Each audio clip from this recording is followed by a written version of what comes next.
No. Come on, where is it? Dave, it's your Idaho Central app here. Any chance you're missing a debit card?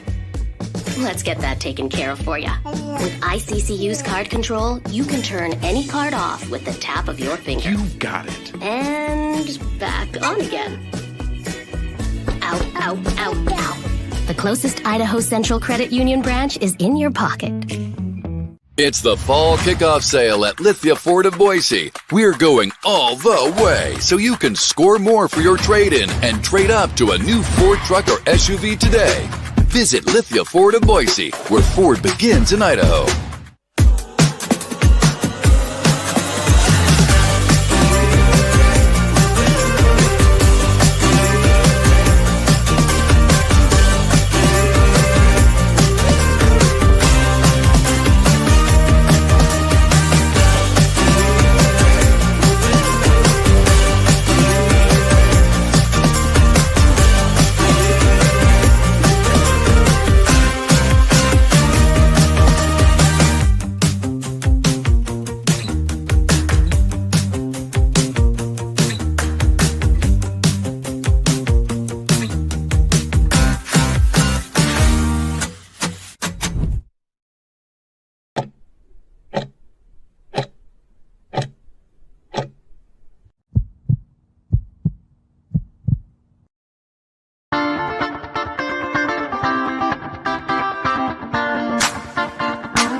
Welcome to the Lithia Ford of Boise Pregame Show from Bronco Nation News, as we get you set for the latest news, insight, and analysis as game time approaches. The BNN Pregame Show is presented by Lithia Ford of Boise. Check out lithiafordboise.com to view the full inventory of vehicles, or check them out at 8853 West Fairview in Boise.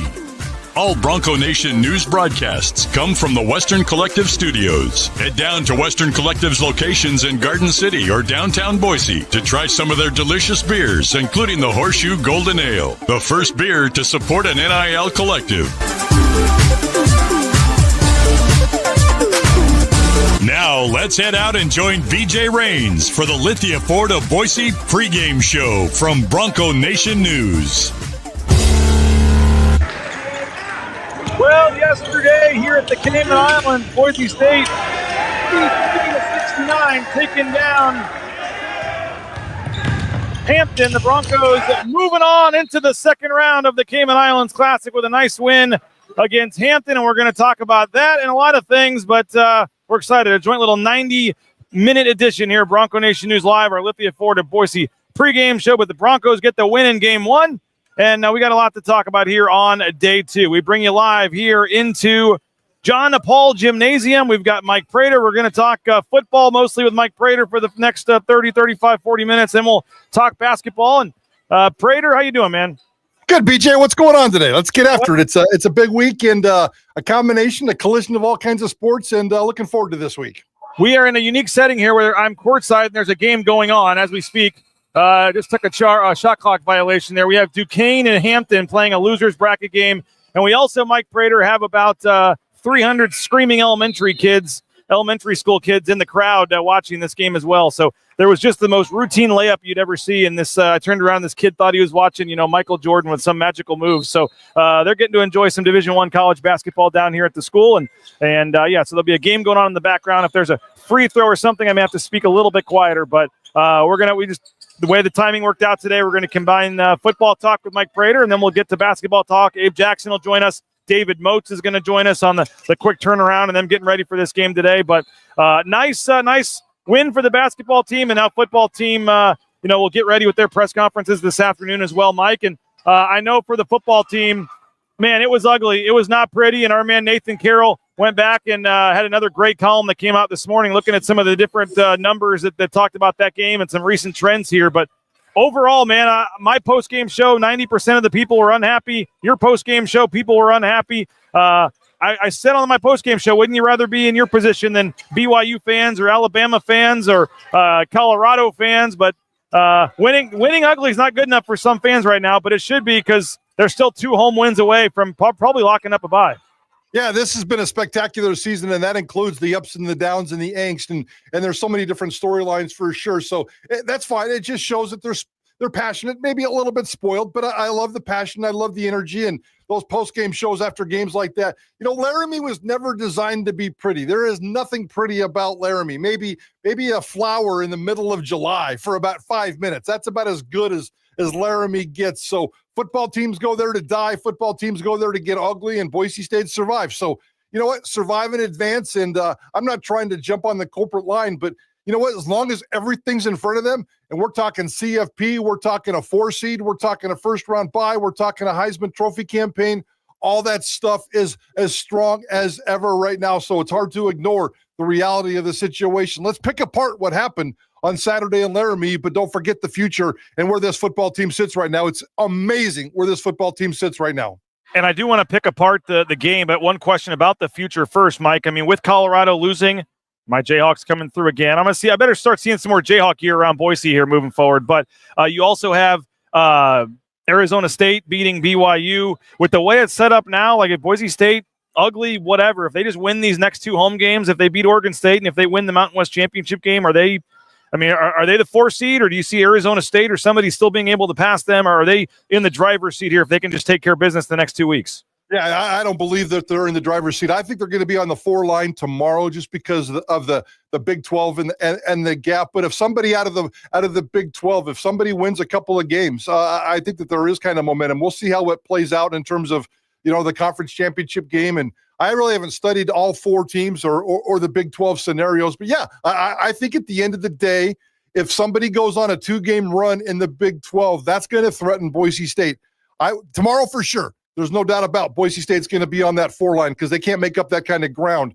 Let's see how it plays out moving forward. So I think it's going to be very interesting. The Heisman Trophy case is certainly alive and well. Could this be – I think Colorado plays on Friday. I know, yeah, they play on Friday. If they lose and things go south for them and they end up in a secondary bowl game, could Friday be the last game of the season, the last game of his career, the last game of a Heisman campaign for Travis Hunter while Ashton Jeanty goes off and does some things in the championship game? So I think there's a lot of scenarios, a lot of juicy scenarios to play out over these next couple of weeks.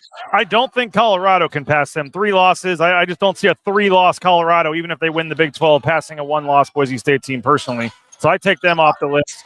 I would agree with that. I would probably agree with that, but don't ever underestimate the PR power of Deion Sanders if he goes on a 2-game run. I think it's probably something you have to look at.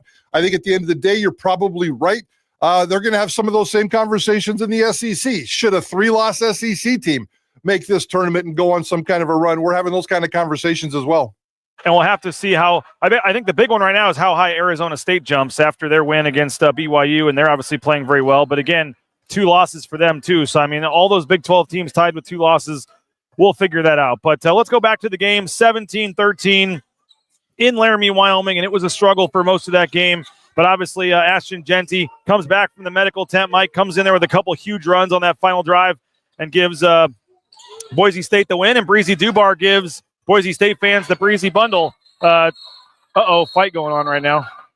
Some pushing and shoving in this Duquesne. Oh, getting feisty down here, Mike Prater in the Cayman Islands. Nice. Monday morning in the Caymans, getting fun here. All these elementary school kids going nuts, but I lost my train of thought there. Okay, so Jen, I was mentioning Breezy Dubar, the Breezy bundle, $2 by the way, or no, $1 for a hot dog and soda tomorrow, thanks to Breezy Dubar at Jackson's. But what did you make of the game being down the 4th quarter drive? We got some individual things to break down, but just your general takeaways from the game. Well, first of all, I thought Wyoming came in with a pretty good game plan in terms of kind of shortening the game, keeping the ball out of Boise State's hands. And, the TV guys talked about it an awful lot about, how they designed a game plan in order to limit possessions for Boise State and their offense. And it kind of worked, but Boise State certainly shot itself in the foot offensively, defensively. Maddox Madson was not sharp, and I understand the criticism and the inconsistencies of that dude, and it has to drive you crazy. But for me, it started a lot with the defense as well. The back half of this defense, the secondary, the DBs, the safeties, the cornerbacks, Amari and McCoy. It was just kind of a, I don't know what it is with this football team. And I said it on the show on Bronco Game Night on Saturday afterwards. I think this is a player issue. I really, truly do. I don't think that this is a great top 25, top 15, top 10 roster, certainly not a top 4 roster.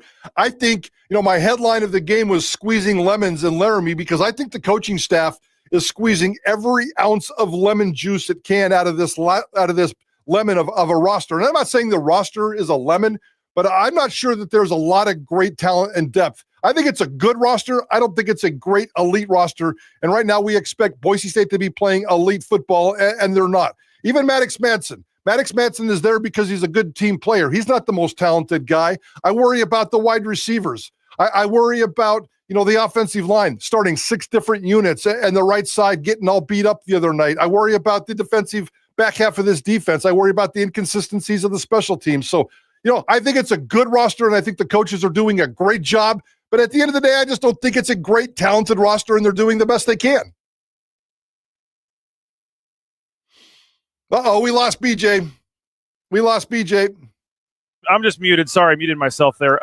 Tyree says, thought you were shooting for 10:30 today. How late am I? Sorry, Tyree. Wanted to get Mike Prater on, so we started at 9:30. And Tim says that all that he's missed is a bunch of negativity, so I haven't missed anything. But they were negative after the game. They're negative now. I agree. I was getting torched, too, for being a little too positive on the postgame show. Yeah, there are a lot of issues. You mentioned the secondary. You mentioned a lot of those things. And one thing that Nathan Carroll pointed out in his story as well, Mike Prater, they had 2 sacks in that game, the Boise State defense, but only 7 pressures, which was a season low from terms of getting pressure on the quarterback as well. Their worst performance of the season. It seemed like Wyoming had their quarterbacks, had some time to find some guys and make some throws back there. And Ahmed Hassanin had 4 pressures. He had a solid game, but Braxton Feely, Jaden Virgin Morgan, we've been talking them up about that lot them lately. Neither one had a single pressure on the quarterback in that game, and so just didn't get much of a pass rush, and that made things a lot easy. And I thought the defense overall, though, again, that Wyoming team, Mike Prater scored almost 50 points like 2 weeks prior against New Mexico. So you can, the long passing plays, all the stuff that scares you.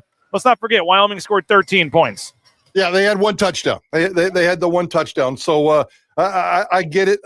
It was kind of the optics of that. My bigger concern is certainly the lack of production with this offense, and certainly a lot of that has to do with Boise State. I think we have to give credit to Wyoming for mucking things up in the history of going to Wyoming and playing in that altitude and playing with that kind of physicality. So, survive and advance. And I really, truly believe that. And the warts of that football game are in the past. Let's go see what Boise State can do on Friday morning against Oregon State. That's the kind of game where I expect a beautiful game, almost a perfect game, a 42-17 type of game with a really nice, smooth offensive performance. But we'll see how that plays out on Friday.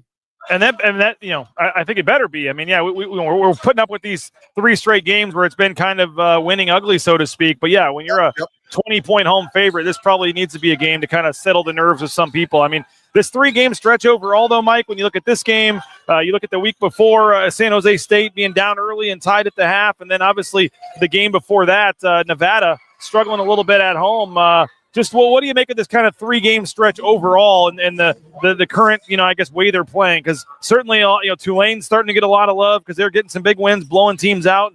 I still think Boise State has the better resume, but if you're looking at the last couple of weeks, who's playing better football? I know Boise State's winning, but certainly they're not winning as pretty as they were earlier in the season.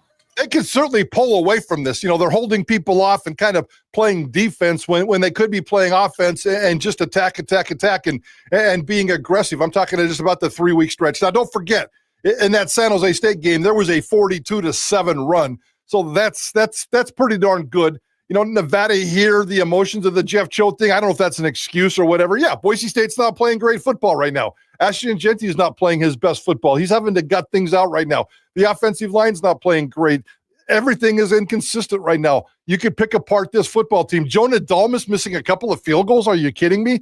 That's just certainly not what this football team's all about. So, again, I don't think it's a great roster. And I think that they put themselves in a great position, and that's a testament to the coaching staff, and that's a testament to the gut check of this football team. When things get down, and maybe on Saturday it was Ashton Genty doing the 15-yard run, a 20-yard run, a 15-yard run, and then just taking it over and winning this football game by himself, even though Breezy got the touchdown. I think it's a gut check performance, and this team does have the moxie to get that stuff done to kind of mask some of the inefficiencies with this roster.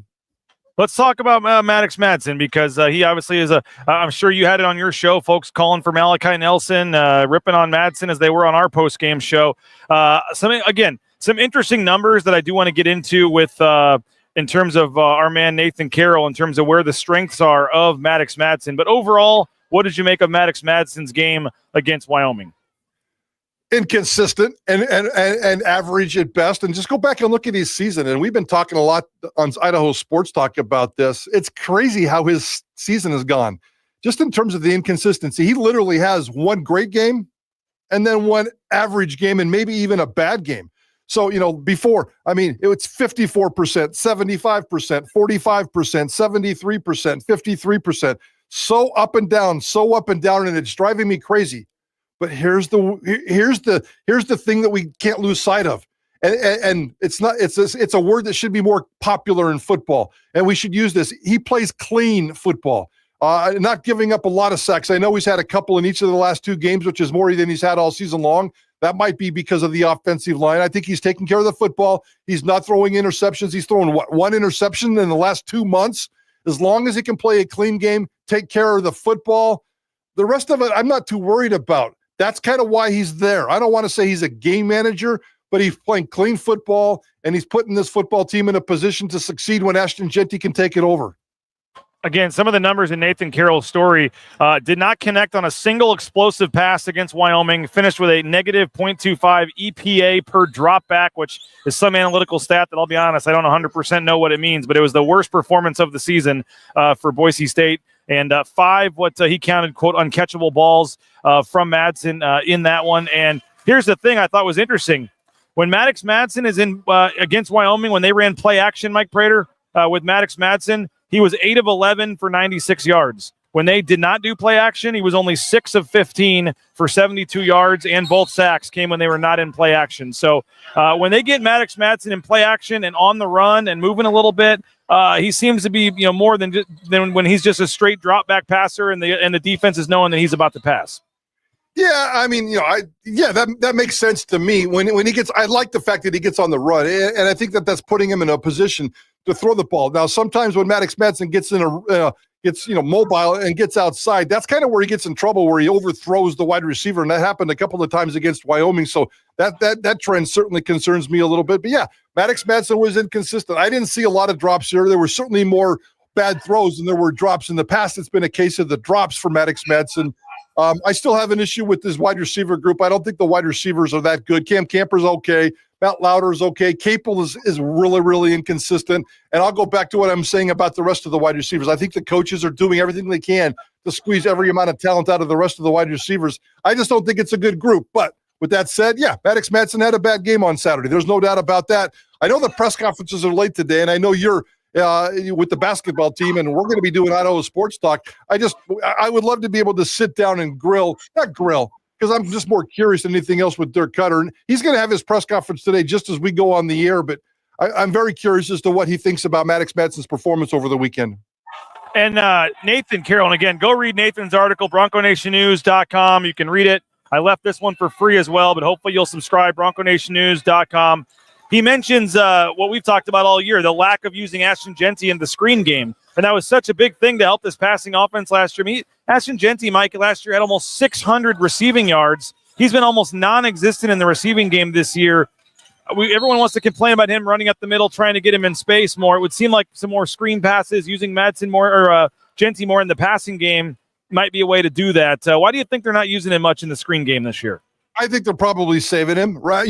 Just taking care of his carries. They're trying to get him 30 carries, and they're trying to probably be responsible with his touches. So you can't go 30 to 35 carries and 5 to 10 targets. Is it a valuable weapon to get him outside? Yeah, absolutely it is. But I would love to ask Dirk Cutter that, because I can't sit here and assume. I'm not the smartest X's and O's guys, so I need to figure that out. I know Ashton Jeanty is getting he's 4th or 5th on this team in targets, so it's not like he's being ignored. He's average of 2 or 3 targets a game, 1 or 2 catches a game. Could you do more? Sure. I'd rather see him run the ball, frankly.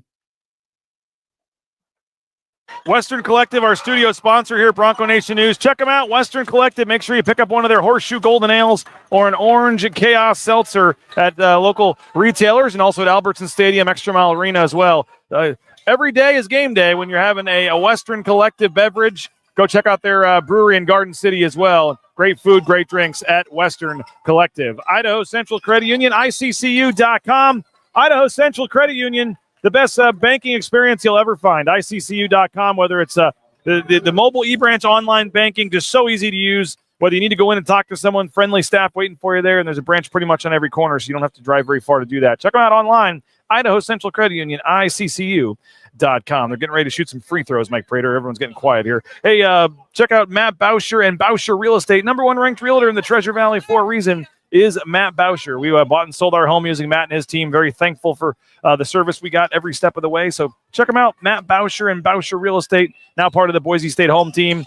No home is too big or small with Matt and his team. Check them out, BauscherRealEstate.com. And Ridley's Family Markets, shop Ridley's.com. They got locations across the state of Idaho, the surrounding states. If you're looking for that friendly experience when you walk in the grocery store, that hometown feel, they've got it at Ridley's Family Markets. And you can save up to 40% off at the checkout line, 40% off if you download their Skip app. Just check them out online. Find a location near you at shopridleys.com.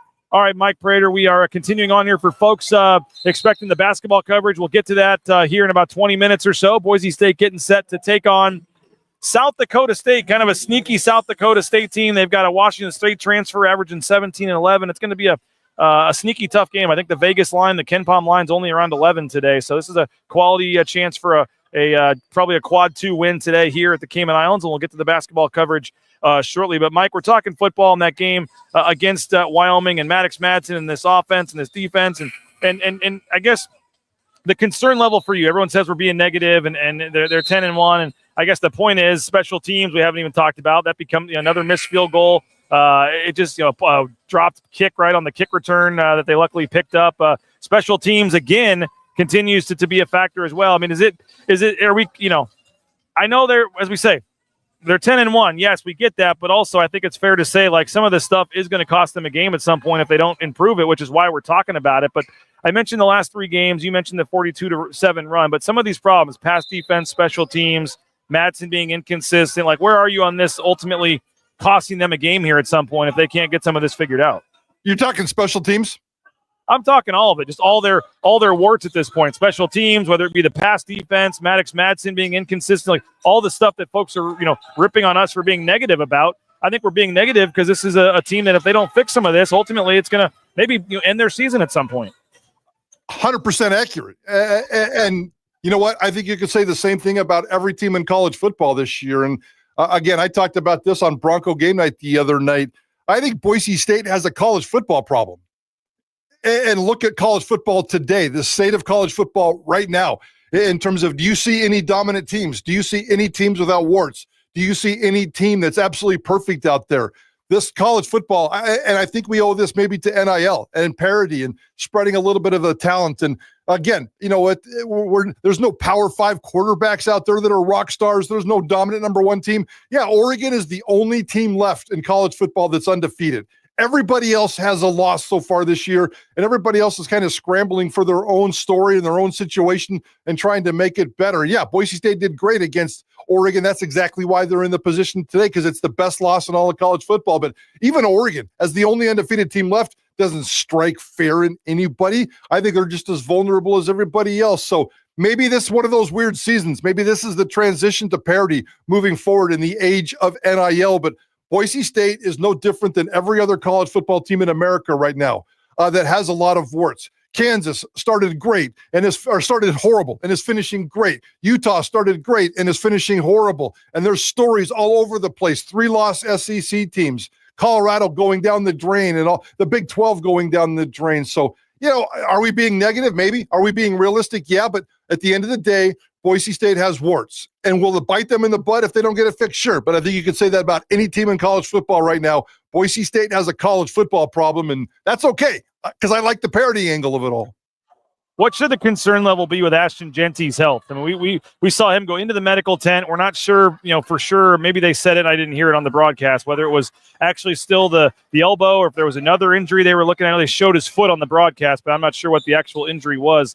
What do you make of, he continues to do this and do this and do this. He obviously needs a rest. They just can't give it to him right now. what should the concern level be? I know he came back in and had a couple huge runs. I was impressed. Actually used his left arm on 2 stiff arms there in the fourth quarter during that big drive. So that's encouraging, I guess. But what do you make it, and just the concern level of his health moving forward here? Because no one's denying, and Ashton Jeanty is just obviously the most important player to this team. Oh, absolutely, especially with the way Maddox Madson is so inconsistent. There's no doubt about that. But, I'd be concerned. But I think everybody, and I'm giving you a coach speak answer here, but everybody's beat up. From what I can tell, Ashton Jeanty the other day had an ankle issue, and I did notice that stiff arm a couple of times. That, to me, tells me that elbow on that left side is getting better. And he's making progress right there. It doesn't seem like it hurts a little bit, but maybe it's to the point in the season where his legs are a little bit beat up. And he took an ankle tweak there, was in the medical tent, came back. And I think the gut check of Ashton Jeanty and the determination and drive of what that guy's doing right now, he's trying to do everything he possibly can. And, yeah, he's got a short week, and Oregon State's going to be brutal. We'll see how that plays out. Maybe that gets him a little bit of a week-long rest going into the championship game. But, yeah, Ashton Jeanty's beat up, and Ashton Jeanty's going to have to continue to play beat up. But Ashton Jeanty beat up is still the best running back in America, and I'll take that every single time. Tyree's asking about Sire Gaines coming back this week and keep his red shirt. The answer to that is yes, but I don't think when we asked Spencer Danielson, Mike, they said this was a health. I think I asked the question, but he said this is a health thing, not a redshirt thing at this point. So they're not preserving. It's not like he's ready, but he's been sitting out all this time just to preserve the redshirt. He is not physically ready to play yet. Yeah, and I don't expect him this week. Probably don't expect him for the Mountain West Championship game, but we'll see. He's certainly not going to come in and be a role player. And I worry about things like pass protection. I mean, Dylan Riley, to me, seems like the better option, but I'm assuming he can't pass protect because we haven't seen that guy get a single carry. But every time he touches the football, it gives him 15, 20 yards in the return game. I think that guy's pretty spectacular. But if you can't take care of Maddox Madson, you're not going to be able to get into carries. Tyler Crow's the guy. Sire Gaines, I don't think he's going to be any impactful player this week or next, even if he does come back. If he does come back, I suspect we'll see more of an impact from him later on in a postseason game. I did think Breezy Dubar getting in the end zone, though. I think that's an encouraging sign to keep getting him healthy and keep getting him back in the mix because don't forget, I know you know this, but a lot of fans forget, like, Breezy Dubar was ahead of Sire Gaines on the depth chart going into the season.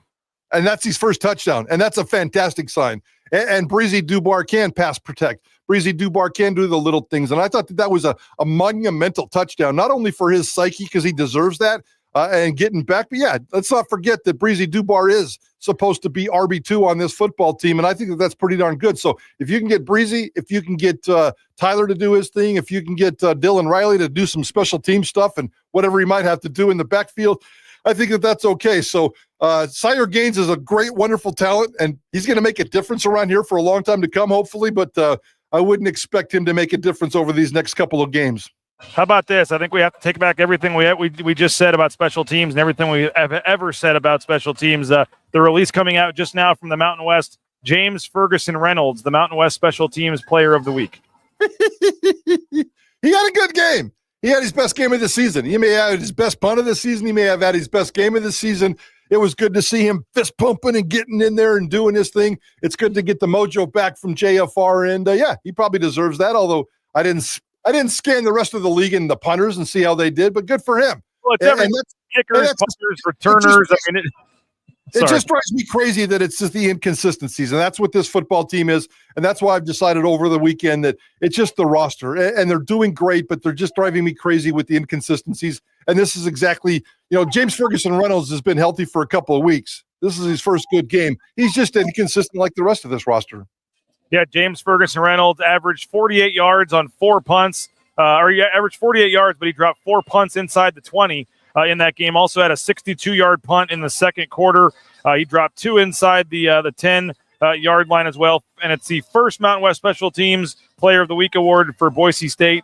And they have 10 total Mountain West Player of the Week awards, obviously mostly by Jeanty, for that doubles their total from from last season. Mike, this Oregon State game coming up, this is our last chance to talk to you. Obviously, the last game of the regular season.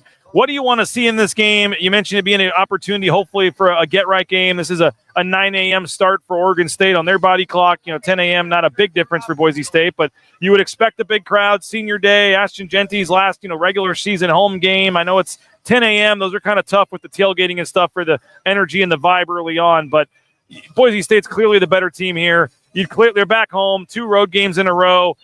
We keep waiting for it. Okay, they had the stinker. Here comes the good one. They had the stinker. Here comes a good one. We've now had what I would call 3, less than super impressive start to finish games in a row.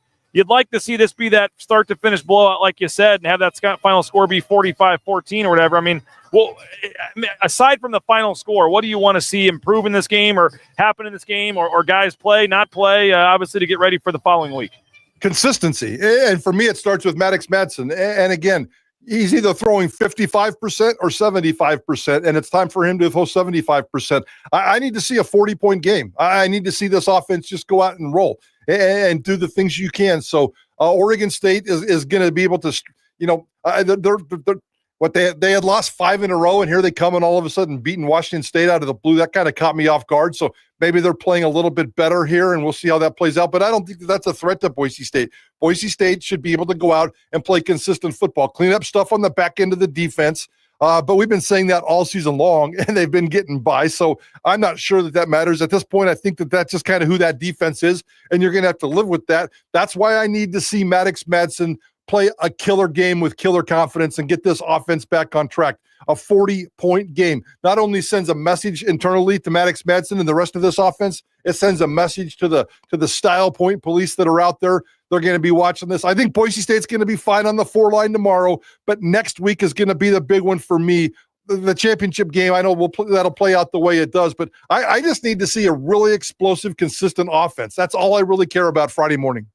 And I think the committee probably wants to see that as well. Now we talk about survive in advance, but that can only last just so long. And so with, do I think Tulane has a serious chance? No, but they are kind of charging a little bit. They're getting a lot of hype. People are kind of forgetting that they lost 2 games early in the season. So I'm it's been nice the last couple of games. You win, you advance. I think this week, the Wyoming game in particular, so many teams lost. You just had to find a way to win, but it would be pretty nice against Oregon State on a Friday when there's not a ton of games on, 10 a.m., Fox, national TV, to lay the hammer on them and kind of show the committee and show everybody, we're a pretty darn good team.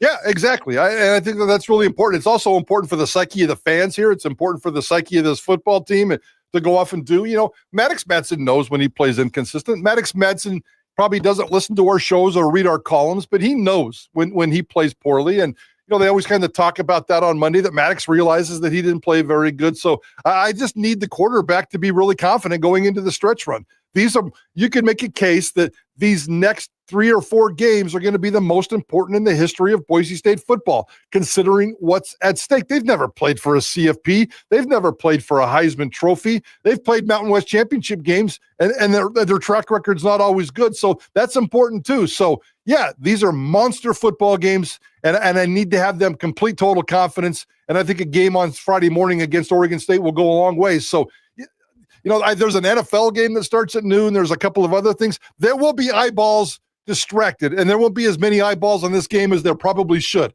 But if Boise State or Ashton Genty make a statement on Friday, people will know. People will figure it out. It's imperative that they take care of business. They announced that Boise State is officially hosting the championship game by going undefeated in conference play, and they're going to have 2 weeks to sell the tickets.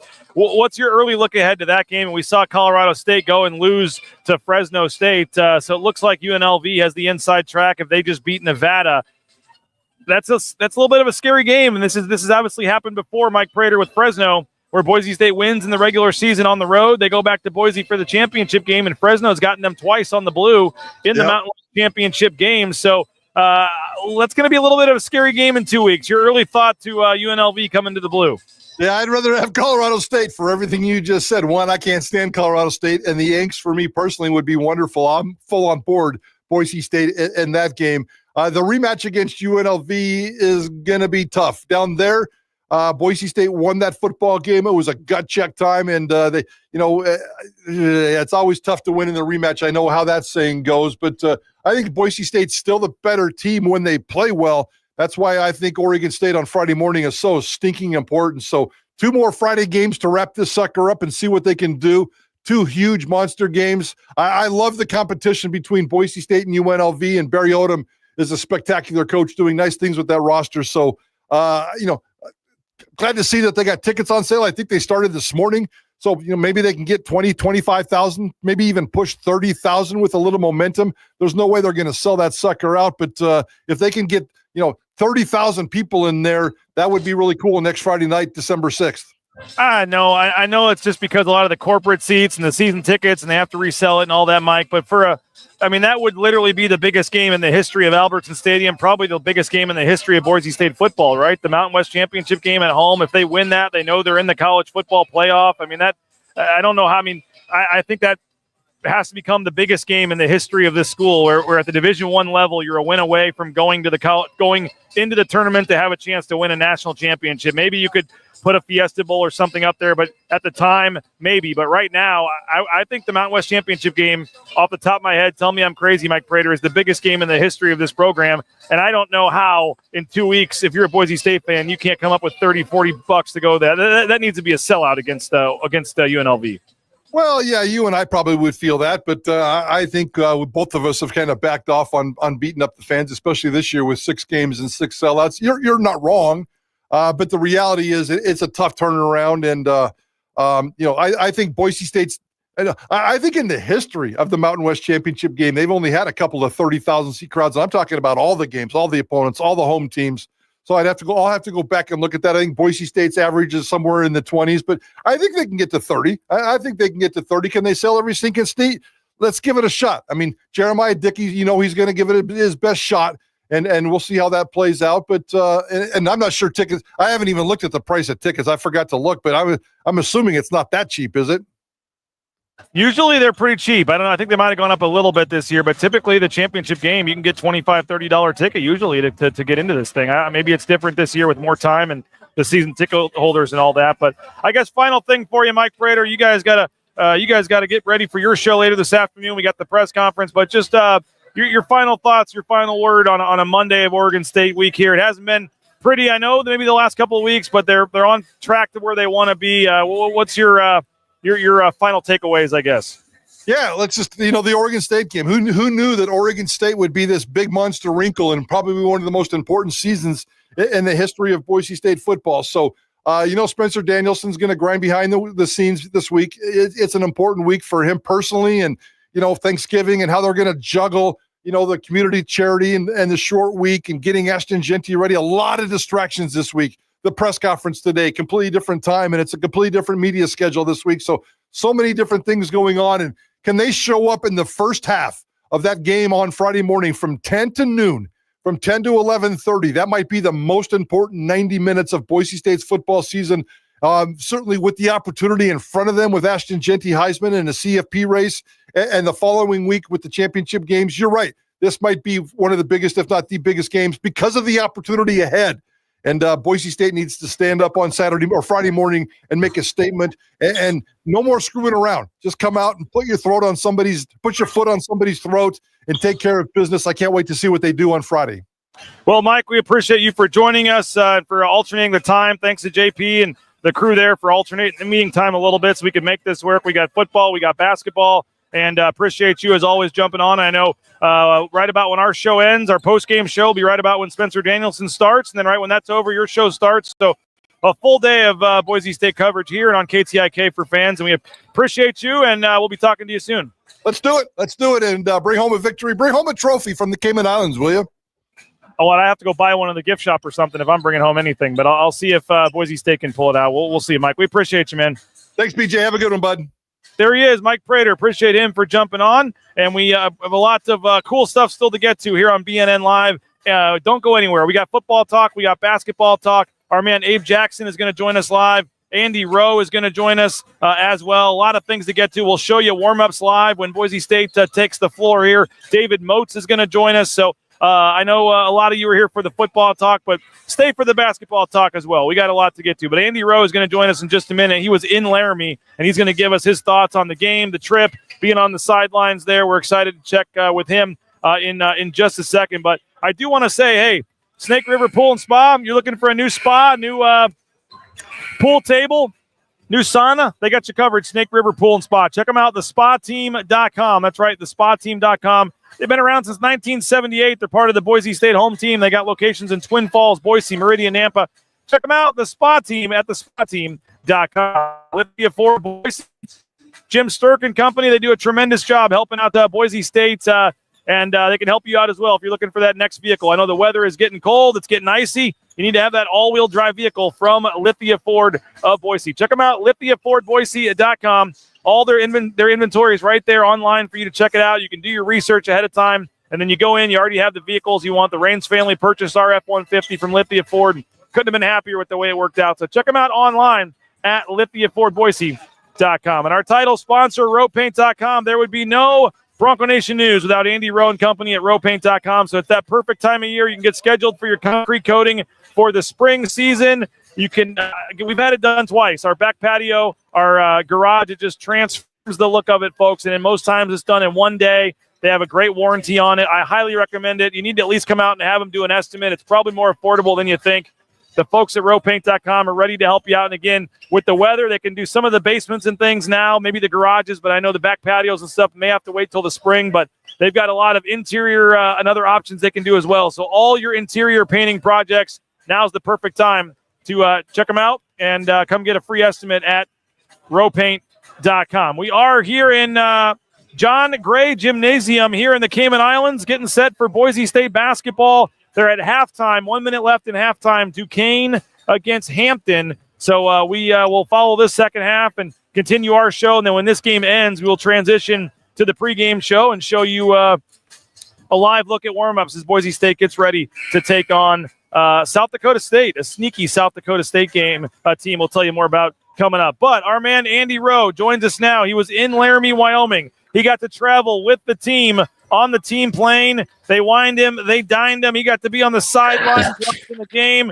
And he joins us now, our title sponsor, Andy Rowe, rowpaint.com. Andy, how you doing, man? How was Laramie? Laramie was good. I think I might still be recovering from Laramie.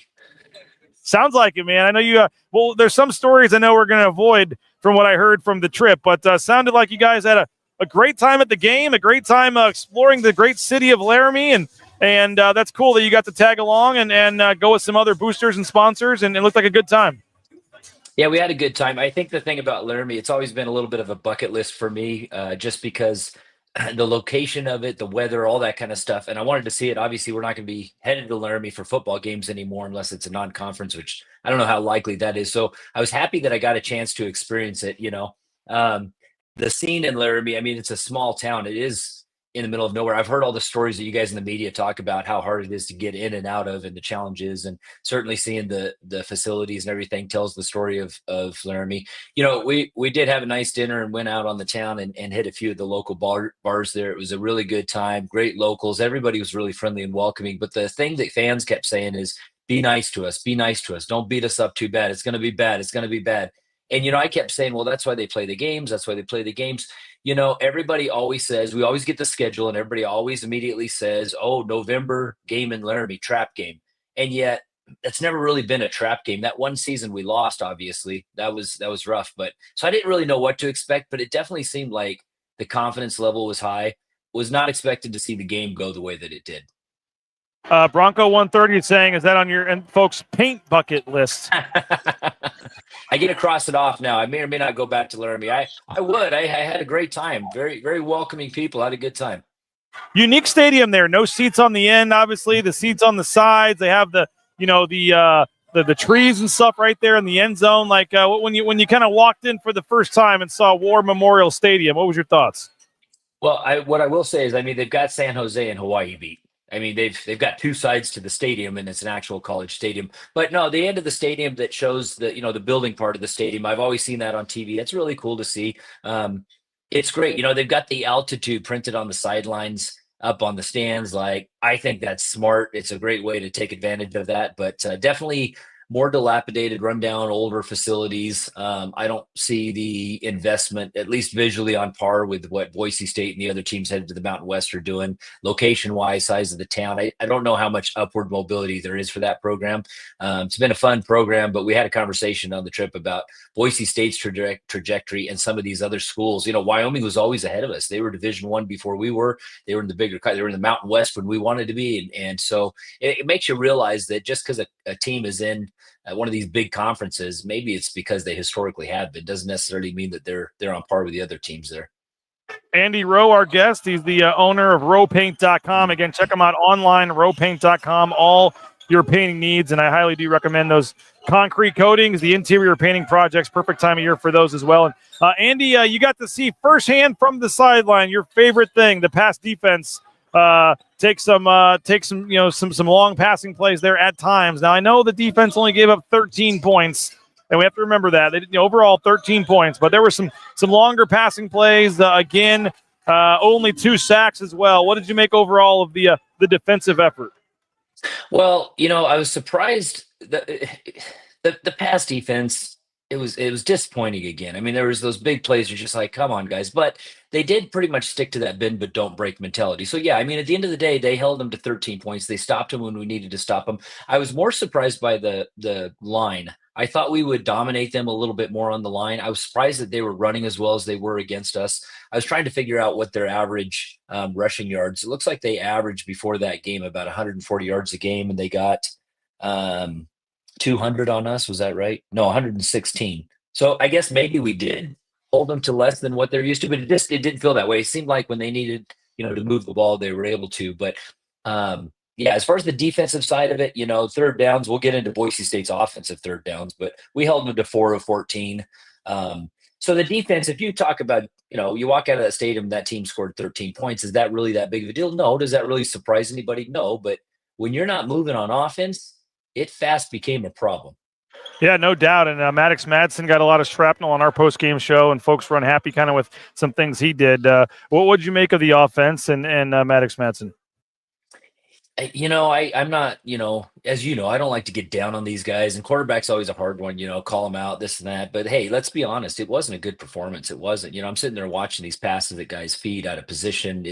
And even some of the good passes, if he leads them instead of making the receiver come back to it, it's touchdown. So the bottom line is, that's not the strongest part of our offense. And, obviously it's Coach K's call to say, he's a better option than Malachi. You hear that come out a lot. You watch Malachi warm up and I'm just like, dang, he's not our guy. I mean, he looks like an NFL quarterback, doesn't he? He's up there doing his footwork, doing his things. And I get it. Like I said, I'm not making that call. Coach K is, but Maddox has to be better. He does. I mean, that is just it's not good enough. He's got to be able to complete those passes when we need to. What is 14 of 26? I don't think Maddox would say that he did a good job. No explosive passing plays. They only attempted 2 passes of over 20 yards in that game.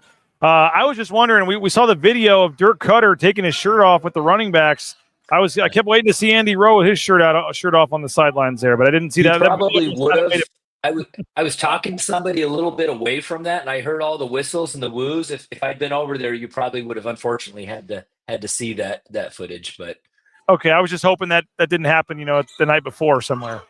Yeah, well, you never know. I don't know what kind of videos are going to resurface, BJ. How do you feel overall, Andy? Because what was the mood like getting on the plane and flying back? And just on our post-game show, a lot of people were just like, felt almost like they lost. I mean, like they're not playing well. Oh, we're going to get crushed in the CFP. We're not that great and all this kind of stuff. And yet, BYU lost, Colorado lost, Alabama lost. I mean, it's certainly a better spot to be in than a lot of those fan bases. Like, because it wasn't the pretty win it was supposed to be, and that's the second week in a row where it looked really scary and you had to pull it out. Like, just what do you make about the overall direction of how the team's playing and kind of where they're headed here? Well, I mean, we were watching football all afternoon with Jeremiah, and we were having a lot of great conversations about football. We knew who we wanted to win and who wanted to lose. And so going to the game when we got over there, like we all knew, and I just looked at everybody in the elevator going up and I said, guys, I hate to be the one to say it, but it feels too good. Everybody that we needed to lost today. Like, I might be a little nervous, and sure enough, it was. And so as far as the mood goes afterwards, we were in the locker room with team. We were around everybody. I would not say it was exuberant. I mean, they got the W. Coach K, I gave him a fist bump, said good job, and I could tell, he was not happy. He was not happy with the performance and everything. And I get it. And, we've talked about Cutter's, never happy, which is good. What makes him great, but you can't be happy with that offensive performance. And all I said to that was, hey, there's probably a half a dozen or more teams in the top 25 today that would love the W. So it sucks. I get it. I get it when you underperform, when you don't do what you need to do. Right now with Colorado and BYU losing the 4 seed and the bye, which is so monumental. We've talked about that a lot. That's ours to lose, but we can't play games like that. Like definitely national media was tweeting out about it. Right now Boise State's locked up with 2-8 Wyoming. So I think where the team is at right now, it might be exactly what they needed. I hope it is. I hope they can make use of this short week. This is 2 challenging weeks ahead of them. You've got Oregon State, which you saw what they did to Washington State. They're a prideful program. They're not going to just roll over for us. So short week, Thanksgiving week, it's tough. I was talking to Spencer a little bit about that, and the schedule and what they're up against there. So I think they really need to go out. And I don't think let's be honest, two W's and we're in the playoffs. We know that. But if we want that bye, these next 2 W's have to be strong. So the first one, they need to really dominate Oregon State and show what they're capable of. Ashton needs a good day. The whole team needs to come together. We need to see a better performance, a strong performance. And then after that, as much as I don't want to replay UNLV, it might be better for us that we get that opportunity. I think that's more of a statement game. So if Boise goes out and puts 2 statement games up right now, I think we could potentially get that first round bye. Or if the committee passes on the first round bye, we could potentially be strong enough where they say, okay, we're going to pull you into the top 8 and let you host a first round playoff game. I think that is a small possibility, but I think that's what we got to hope for. Obviously, we want that first round bye, but you're not talking about any of this if you don't get the W. And that's what they got in Laramie, and that's the name of the game. That's, as Cotter said, the desired outcome. So, yeah, and if you'd have told folks before the season, all you have to do is win 2 home games, and you're likely to be a bye in the playoff. I think 99.99999% of Boise State players, whatever, would say, all we got to do is win 2 home games. I don't care who we're playing. We win 2 home games, and we're going to the playoff. Like, okay, and getting a bye, like, yeah, we'll take that. So all is not lost, but I do think you'd like to see them play a little better, have a little nicer win against Oregon State to kind of feel a little better going into the championship game. And as you said, maybe make a little bit of a statement on national TV to everybody else out there. Andy, I know it's a big time for the interior painting projects, and you're scheduling for the spring as well. What should folks be interested in or paying attention to, or what should they be wanting to do with rowpaint.com? Well, call us up and we'll paint something for you. And I appreciate the plug, but here's what I'm going to close on today is you asked about the state of the program. I'll tell you this, business can be tough, and we had a rough year, but we're kicking butt and we're pushing really hard. And we have in our company right now momentum. And I'll say the same thing about Boise State. The time I got to spend with JD and what they're doing, what Spencer's doing, let's be honest, we're not talking about a UNLV loss or a UTEP loss right now. We're talking about going to the playoffs and how well we're going to perform. So I think it's all about momentum. We've got it. We have to sell out the stadium for the championship game. So do what you got to do to get a hold of a ticket and get your butt in that seat. Call Row Paint. We'll take care of you no matter what. Love your show. Love what you're doing. I know you got a ton of guests to get to today, so I'll jump off of here, but go Broncos. Appreciate you, Andy. Thanks a lot, man. Our title sponsor, Andy Rowe, and he doesn't even want to plug his own business. He wants to talk about Boise State. But love Andy Rowe, and yes, hope that he will hope you will please consider using him for all your painting needs. I'll tell you what, this is a very physical game here. It's 35-32, 16 minutes left in the second half between Hampton and Duquesne. Both these teams are going after it, looking for a win today. It's been a rough season for both teams to this point. Duquesne, I think, is 0-5.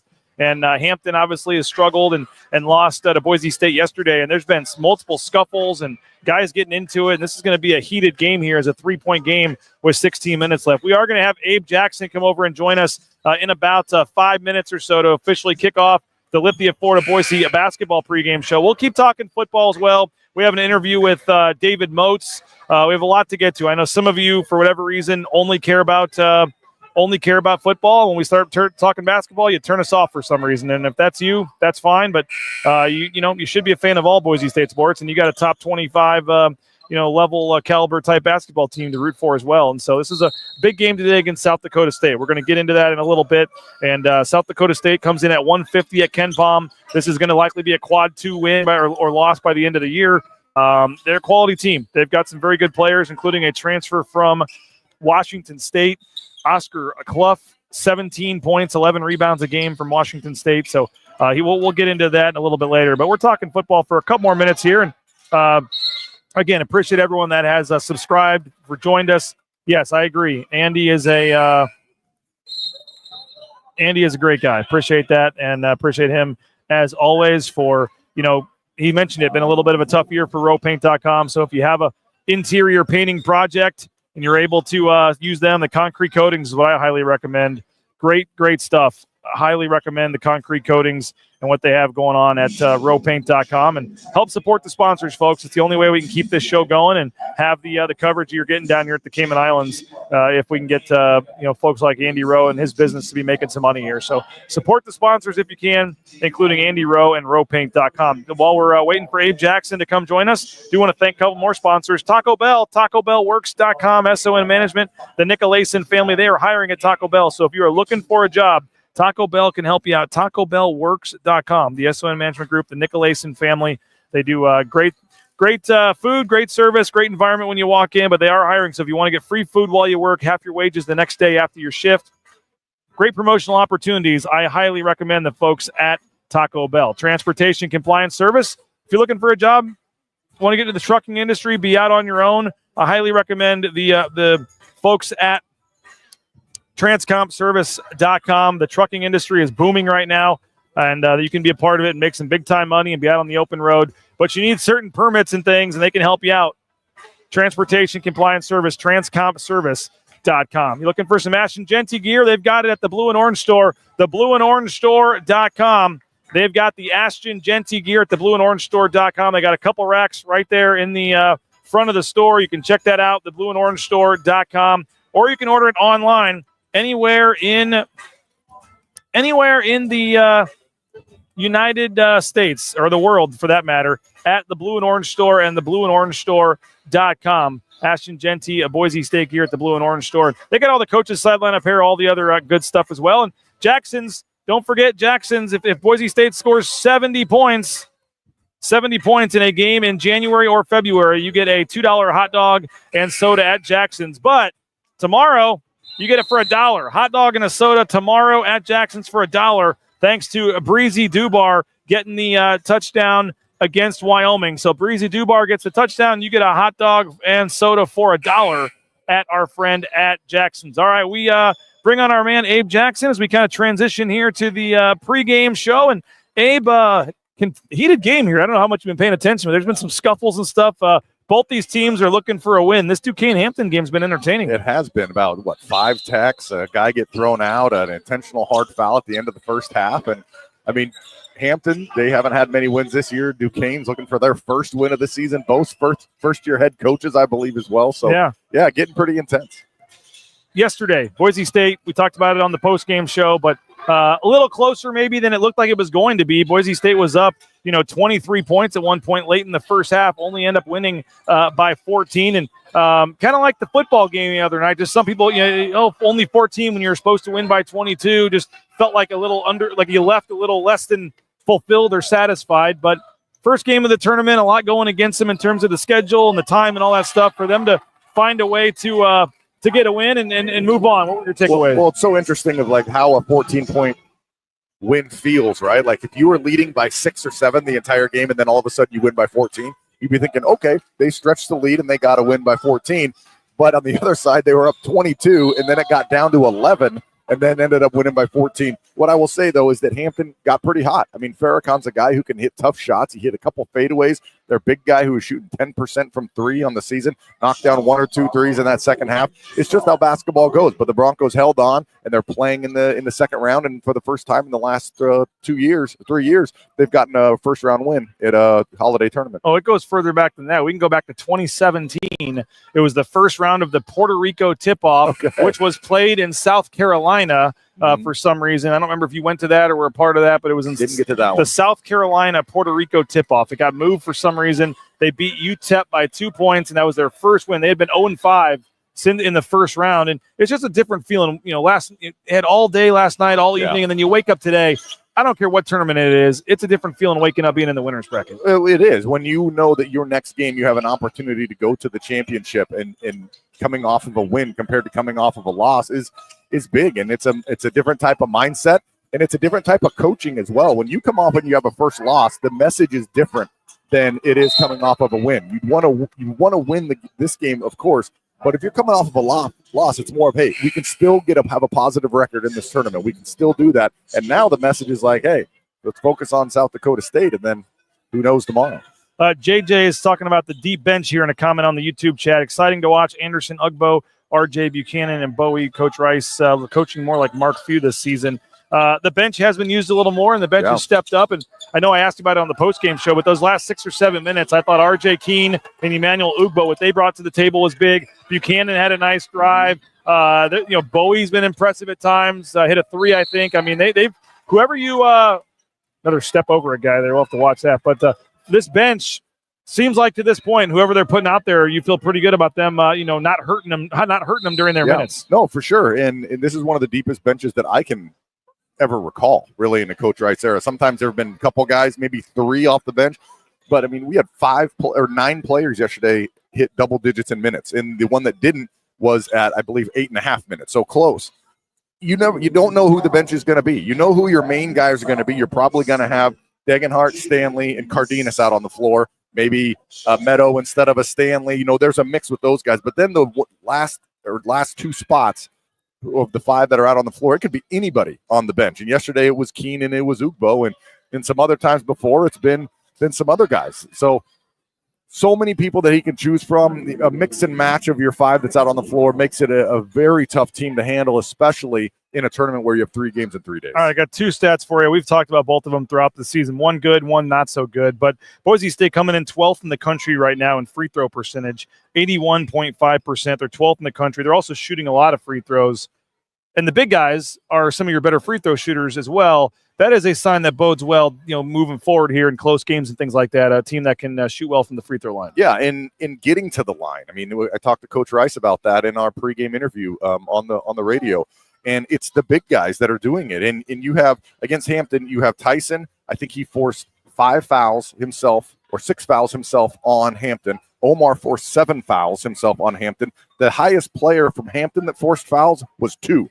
And so you have guys that are continually bringing pressure, especially inside. And then when your big guys are shooting in the 80% for your free throws, you're going to score a ton of points. And so that really kind of mitigates the 3-point shooting, which I think that's probably where you're going with your next stat. Yep. Is they haven't really hit a bunch of threes. They hit 3 in one game. They hit 3 in another game. They hit 4 yesterday in the first half and then 0 in the second. But when you do that, find other ways to score the ball. You're still averaging over 80 points a game this season, and a lot of it's from the free throw line. The numbers are not pretty. We've talked about it, but Boise State checking in 249th in the country in 3-point percentage, just 30.7%, and they only get 21.1% of their points from threes, which is 344th, almost dead last in the country in terms of percentage. So they're not making a lot of threes, and they're not shooting a good percentage. Is there any hope? And I will say this, we're going to get to South Dakota State, but South Dakota State also is very good at defending the 3, only giving up 27.9%. They're 57th in the country. So wouldn't seem like today's the day that they're probably going to get the 3. That actually might even bode well for us. You got a really good defensive team that shoots threes. All right, we don't shoot the 3 that well. We'll go inside and we'll get to the free throw line. So now South Dakota State has some size inside as well. No, I'm saying they're good at guarding the 3. No, I know, but doesn't matter. If someone's not good, we still only make 3.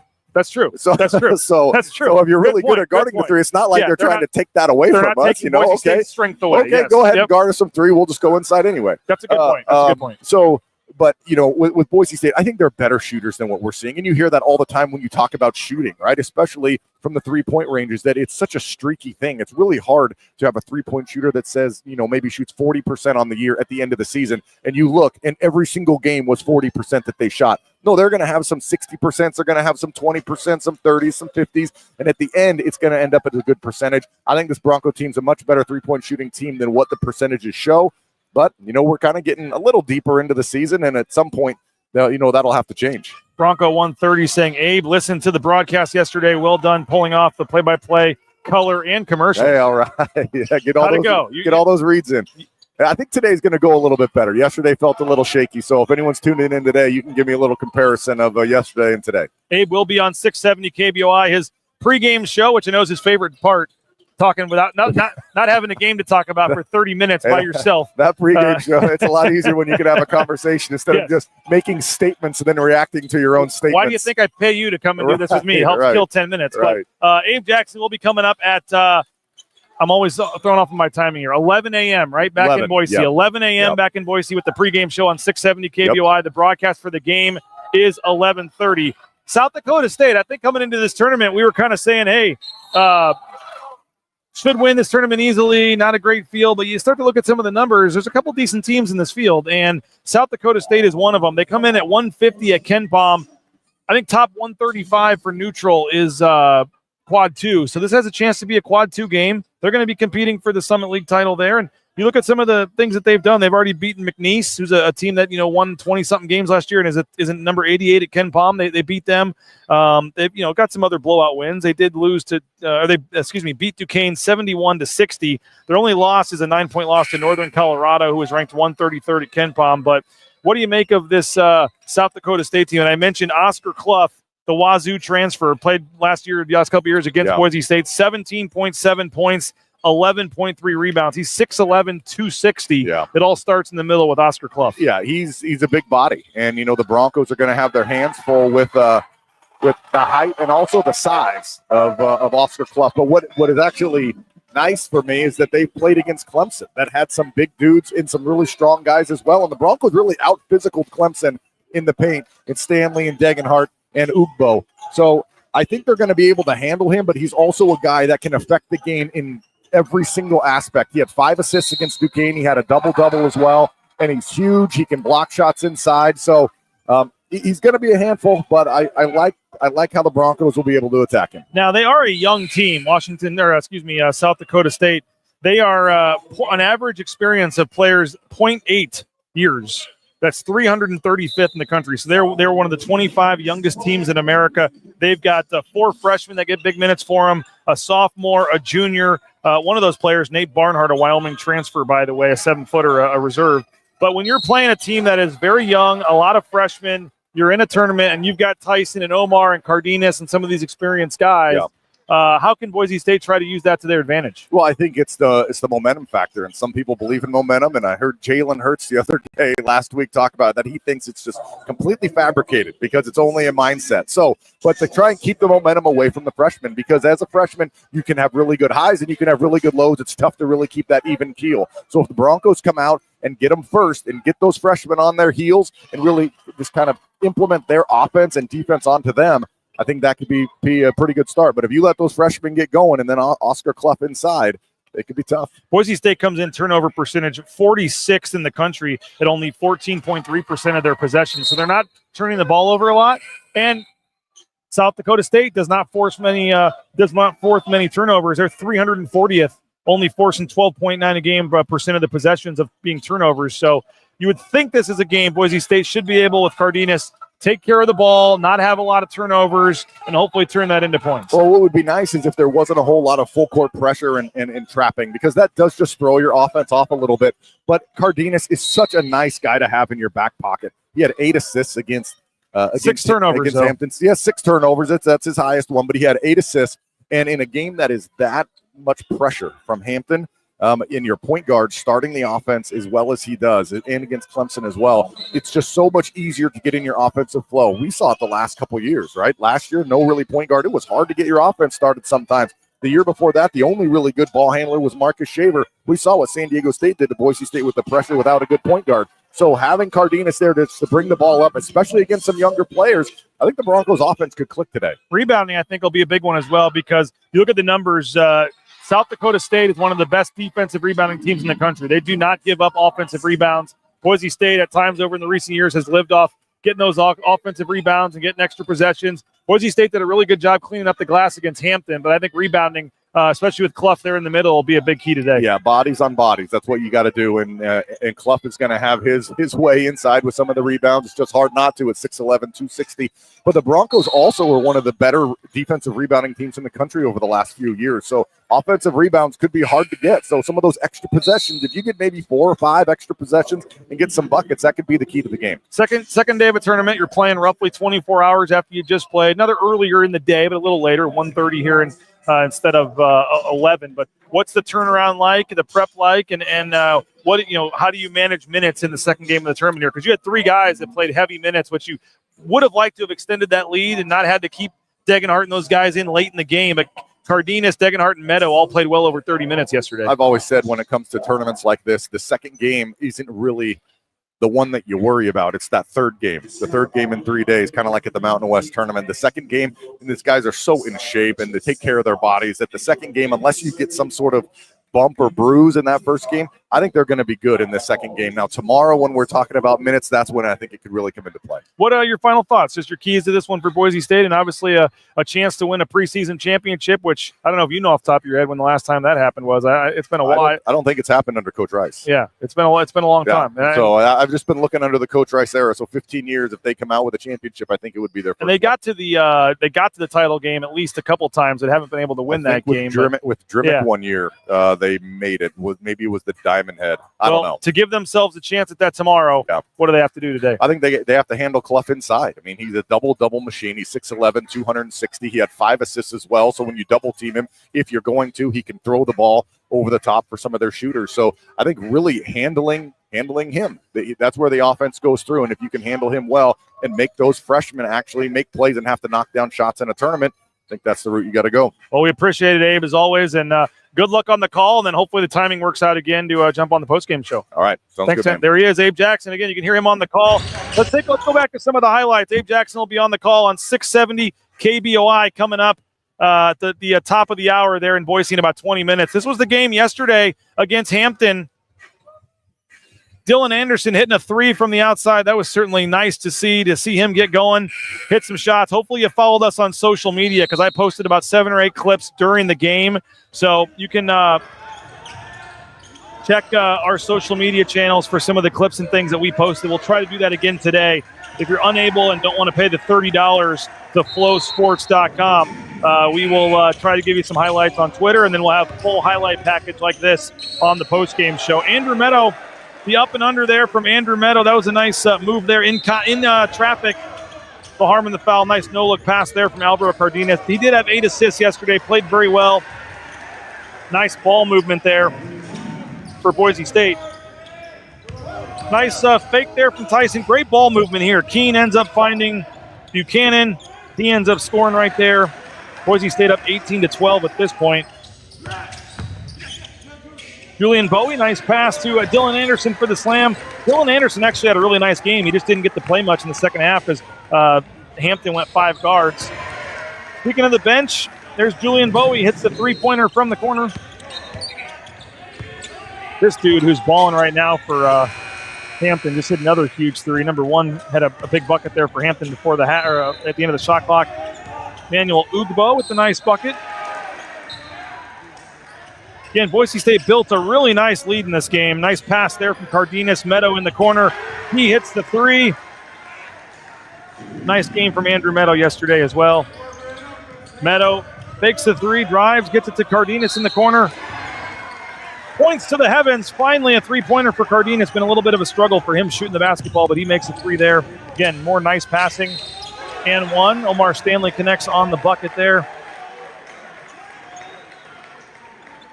Boise State built a really nice lead in the first half, and they were just unable to, in the second half, really extend that lead. Part of that was Hampton getting hot. And right here before halftime, Boise State had the 23-point lead and became 20 after the 3-pointer here right at the buzzer. Those were your first half highlights from last night, Boise State and Hampton. Kind of talking a little quiet here as they're at the free throw line. They brought in some school kids for this game. And yes, you either have to pay $30 to watch this game on Flow Sports, or you can listen to Abe Jackson on the radio call. He'll be coming up top of the hour. The game is supposed to start at 1:30, but I believe it's going to be a little late because they've had some a lot of reviews, a lot of fouls, a lot of things happening, and there's still 11 minutes left in this game. So this game probably will not be starting at 1:30. It's going to be starting a little bit late due to, you haven't seen more of Brennan Ramirez because these games have been too close. You're a walk-on, you're not going to play unless they're up 30 or 40 points, Hayden, and they just haven't been able to get a big lead. They got him in the end of the Corbin game, but only been 2 games since and just haven't been enough of a lead or an opportunity to get Brennan Ramirez into the game. Somebody asked me about the let's see here. Somebody asked me about the banner in the background. Trying to find that. The banners behind you, were they made before these teams backed out? No, the banners on this side over here are actually for the women's tournament. They've got a really nice women's field coming down next week. They've got Utah, South Florida, TCU, Notre Dame, and Mississippi State. So getting TCU and Notre Dame, Mississippi State on the women's side. They got a nice women's field. So they'll be coming down. They start the day after Boise State's tournament ends. So there's a men's tournament and then there's a women's tournament. And that's why you see that those banners over there. And, yeah, it is what it is. The field is not the same as it was supposed to be when Boise State signed up for it, but still an opportunity for 3 wins, still an opportunity to make some hay. Yes, listen to Abe. Agree with you on that. Abe Jackson is a very smart thing to do, to listen to Abe at this point. We have some second-half highlights we can play as well. We have an interview coming up with David Moes. David Moes is also going to join us, so don't go anywhere for David Moes as he comes on, the assistant coach for Boise State, and going to talk about kind of the prep and getting ready for this game. I see South Dakota State's team in the crowd watching this one. The coaches are over there. Don't know if Boise State has arrived yet. I haven't noticed. If they did, they're in the locker room and they're not out here watching this game. And South Dakota State also wearing blue. Looks like they're wearing the white today. So Boise State's going to be the visiting team, probably be wearing blue in this game. There is 10:35 to go. It is 47-42. Duquesne, it looks like. I'm going to see after this free throw to make sure who the home team is. Duquesne is up 48-42 on Hampton. There's 10:35 to go in this game. Yes, the women's team deserves a big shout-out. They are undefeated. They've been playing very well. They had a nice win over San Francisco, and they came back and had a big win the other day. So they are 6-0. 6-0 now on the season. So awesome to see Gordy Presnell and company. And they've got a very veteran now group. And Gordy kind of kept saying, wait a week or two, it's coming. And it's been coming and it is now officially here for Gordy Presnell and the women's basketball team. Big 3 there for Hampton. They cut the deficit to 3 with 10 minutes to go. We'll keep tracking that game as we go here. But again, Boise State, the win against Hampton, second half highlights here. Tyson Degenhart scoring on the interior. If you missed any of this game yesterday, we've got 5 minutes worth of highlights up on YouTube. This is early in the second half. Omar Stanley backing down his man. Left hand, nice shot there from Omar Stanley. Boise State really had their way at times on the interior in this game. And there you go, another basket on the interior as Dylan Anderson, another nice pass, a dunk right there for Omar Stanley. Alvaro Cardenas coming up here on the break, a nice alley-oop. Don't see many alley-oops from Boise State basketball in previous years. You saw one right there. Cardenas, one of his 8 assists. I missed the play, but Cardenas, by the way, this is a great take by Javen Buchanan right here. Crossover, drive, and the layup. But 1,000 career points for Alvaro Cardenas. Cardenas gets the bucket, 1,000 points for Alvaro Cardenas in his career, counting Boise State, counting San Jose State. So a nice honor for him. Look at the hustle here from Emmanuel Ugbo. Loses the ball. It almost got out of bounds. He saves it, and guess what? Keene finds him, and then he scores underneath the basket on the up and under. Emmanuel Ugbo was huge for Boise State in the second half. I was really impressed with him. And when you need a big bucket, Hampton's starting to make a little bit of a run. Get the ball to Tyson Degenhart. Missed the shot there, but got fouled, and they did it again. Very next possession or similar after, and on this one, you ain't going to get him twice. The help didn't come. Left hand, and there's Tyson Degenhart with the bucket. Boise State hangs on, ends up beating Hampton 83-69, and Boise State will play South Dakota State. That game is coming up here at the conclusion of this game. It's 48-47. You have 2 Duquesne beating Hampton by 1 point. But coming up at 11:30 back in Boise, it'll be Boise State and South Dakota State. The other semifinal game tonight is going to be Missouri State, which upset High Point against Boston College. Boston College and Missouri State will play at 7:30 here locally. That'll be 5:30. Kind of surprised that's the late game. Usually they'd have the semifinal game be a little earlier in the day. Thought they might have been the 5 o'clock game, but they've got the losers bracket game at 5, winners bracket game at 7:30, and then the championship game tomorrow is at 5:30 Boise time. 5:30 Boise time is the championship game. We're going to hear from David Moes in a little bit. I don't know if the team has arrived yet, but if you have any other questions or thoughts while we're waiting for this game to end so we can show you some warm-ups and things, feel free to get those in. Tyree is impressed with what Julian Bowie has done playing and how young he is. Yep, been really, really impressed with Julian Bowie. He has had a really nice start to the season, hit that big corner three that you saw there. So I've been definitely impressed with what I've seen from Julian Bowie. And again, he's getting more minutes than Chris Lockett. I mean, he was the first player in the first game off the bench getting time over R.J. Keene to begin with. So he's got the size. He can shoot. I think that he has proven that he's going to be a key player for Boise State here. Was not expecting him to get any playing time at Boise State, but he is. Yes, he's getting some time, and he is playing very well for that standpoint. So I think he's got a chance to be a real player here moving forward. Hayden, I'm sorry I cannot stream the game, buddy. That's against the rules. That's the reason I'm not even showing you this Duquesne-Hampton game in the background. I am not allowed to show any action on the court during a game. So I can show you some warm-ups once this game ends and once Boise State takes the floor, but I cannot show you anything else due to Flow TV, Flow Sports, Flow Hoops, whatever it's called, having the streaming rights. But you can pay $30 if you want. You can watch today's game and tomorrow's game and then cancel it if you'd like to do that and be able to watch these next two games. But you are not able to I'm not able to stream the game for you guys, and I apologize at that. Big dunk coming up. Duquesne. Wow, they won the technical foul. They didn't get it there. He's hanging on the rim. They certainly probably could have called that. Wow, it's getting a little chippy here. 50-47, 8 minutes to go on the clock. There's some taunting. I mean, this already had one fight and an injection earlier in this game. So the elementary school kids here in attendance are getting quite the D1 basketball experience, American basketball, watching this game right here. Surprise. Hayden, sorry, I'm not going to be. I'm unable to Venmo you $30. Nice try, though. Appreciate you, Hayden. It says $19.99. You can cancel anytime. That's for the yearly. I think $19.99 is if you pay up front for the year. If you just do the monthly subscription, I think it's $29.99. Just to let you know. But I agree with Roy. Just listen to Abe, and as I said, follow me on Twitter because I'm going to have a ton of highlights, a ton of clips. I thought I might get in trouble for it yesterday, but I never did.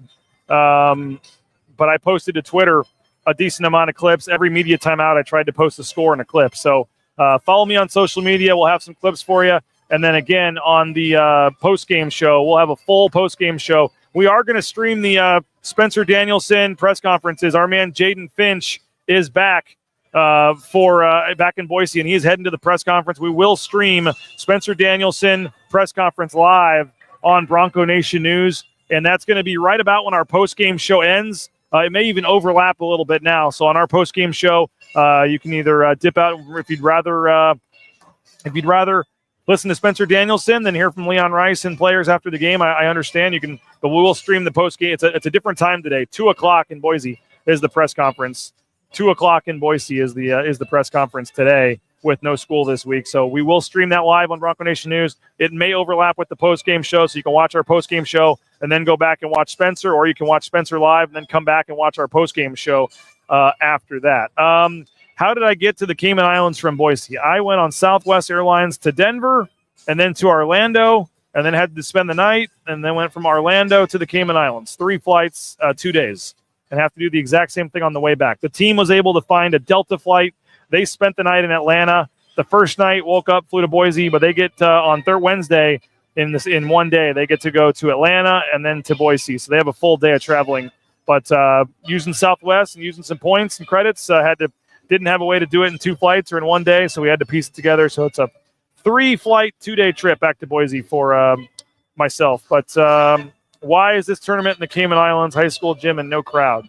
Why this tournament? Because when they signed up for this tournament, they had way better teams in this tournament. They would have had Rutgers, who has 2 of the top 5 players in America, 2 of the top 5 freshmen. They're ranked in the top 25. Rutgers would have been a big-time team to play against. Mississippi State was also supposed to be in this tournament, but both those teams backed out at the last minute. They went to the there goes the Degenhart family, by the way. Just there's Boise State. They've been sitting in the other corner of the arena. Boise State's over here to the right. They're in attendance and ready to go for this one.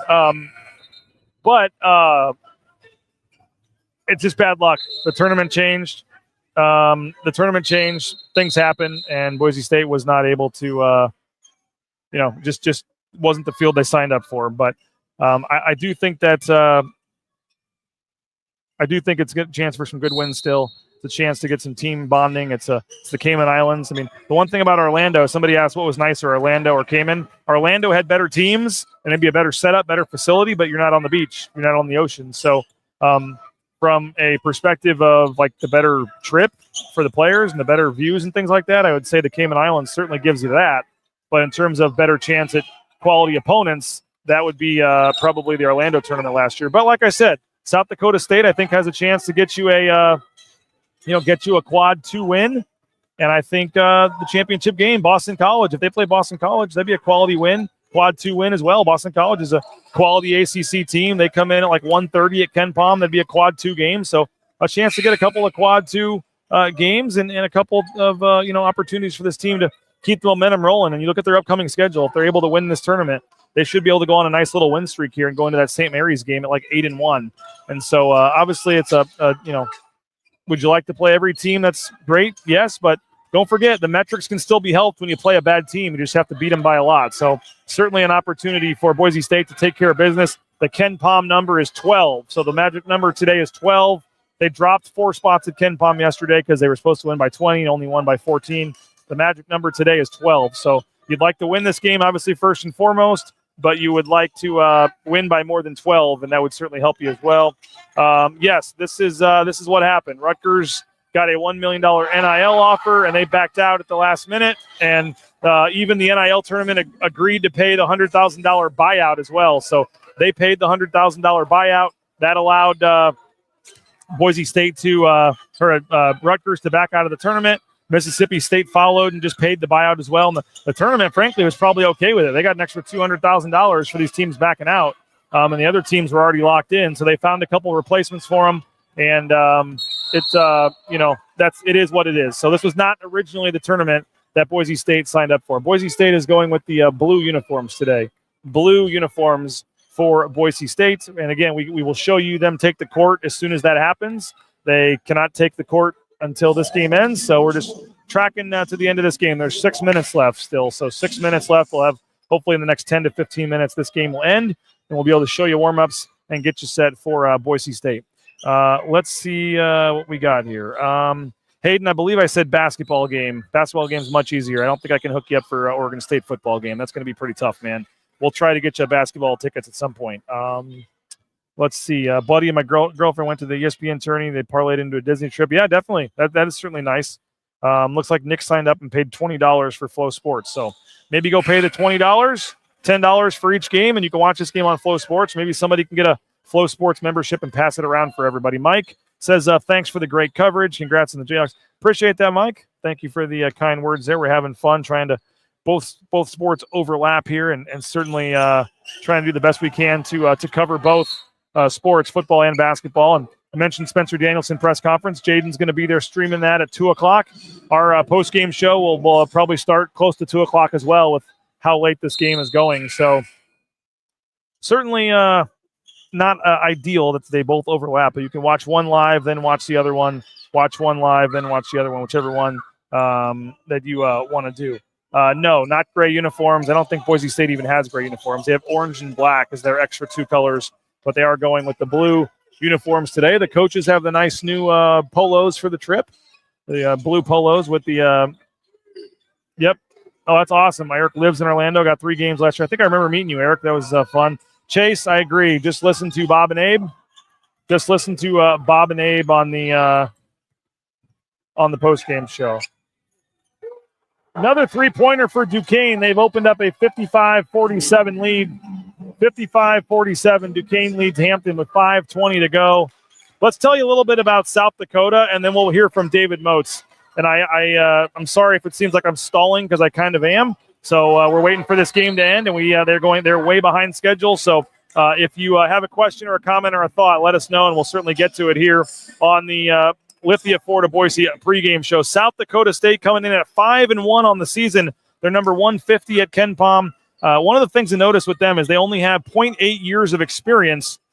They're 335th in experience. So you have a very, very young team for South Dakota State. They've got 4 freshmen in the mix. They've got a sophomore as well and a junior. And then so they've got a very young team. So maybe Boise State can try to take advantage of that in terms of them having a young team and trying to maybe rattle them a little bit here on day 2 of this tournament. But South Dakota State already has a top 100 Ken Pom win. They beat number 88 McNeese in the season opener. They've got 4 other wins against teams outside the top 200. They did advance to the semifinals with a 71-60 win over Duquesne yesterday. And their only loss on the season is a 78-69 loss to Northern Colorado, who comes in at number 133 at Ken Pom. A couple things to pay attention for in this game when Boise State has the ball, guys.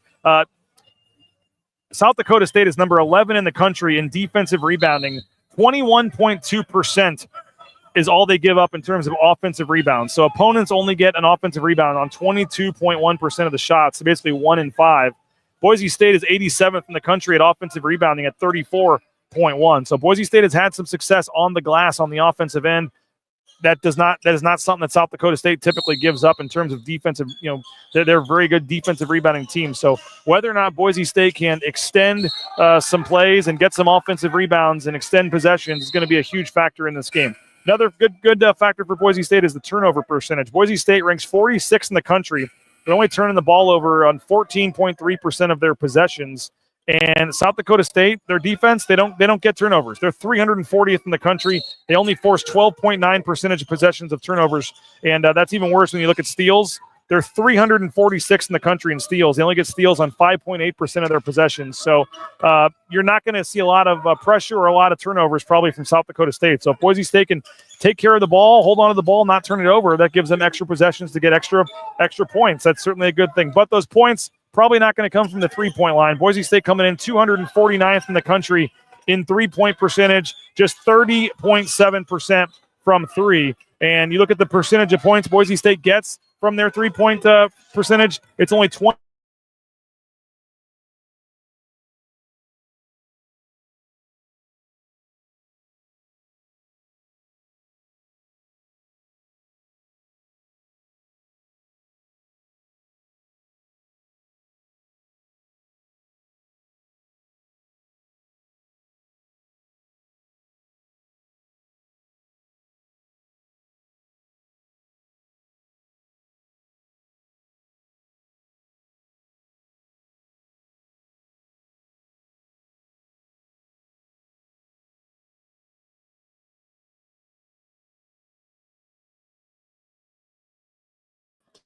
All right, we're back. Sorry about that. A little bit of a issue there on the streaming side. So hopefully you guys are still with us. Apologize for that, but we are back, and we are back. So sorry about that. But I don't know what happened with the internet. We're an hour and 34 minutes live streaming, and it looks like we're having some issues now with the Wi-Fi. So going to do the best we can to keep this thing rolling. I apologize right now. I've only got one bar, so not sure what's going on with the Wi-Fi.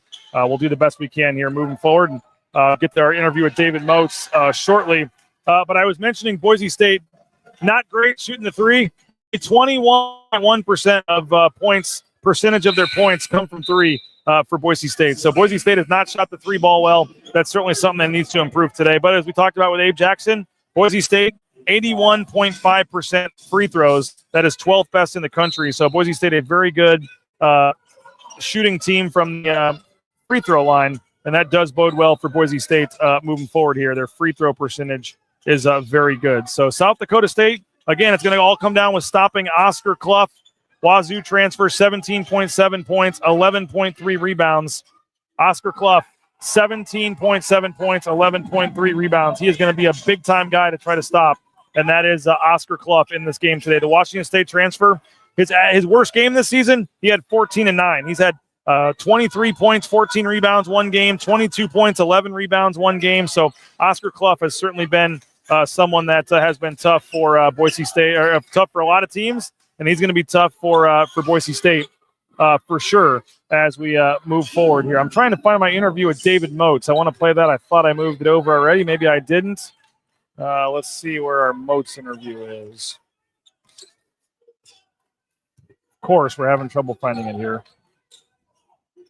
Talk to David Motes. I'm going to have to send it over here again, folks. I apologize for that. I don't know what's going on. This game is getting good, by the way. It is now 57-57. Just what we need would be overtime. 57-57 with 3:11 to go. 3 minutes to go. They're tied at 57. Boise State, they've retreated back to the locker room, but they are waiting for this game to see who they're going to play. And it could be they're not going to play. They're going to – I'm sorry. I'm getting flustered by this David Motes interview, guys. It's really ticking me off. I recorded it. I got it in the system, and now I can't find it. So we're hoping to play an interview that I recorded with David Motes as soon as I can find the folder here for the right folder and find out where it is. But we talked to David Motes today. We had a great interview with David Motes, and for some reason it's not showing up in the system here. So that is just awesome that our interview with David Motes is not showing up. I wonder if I put it in the wrong spot. Let's search Motes and see if it pops up here. Love doing this on the fly, folks. I apologize for this. I don't know what happened here. Oh,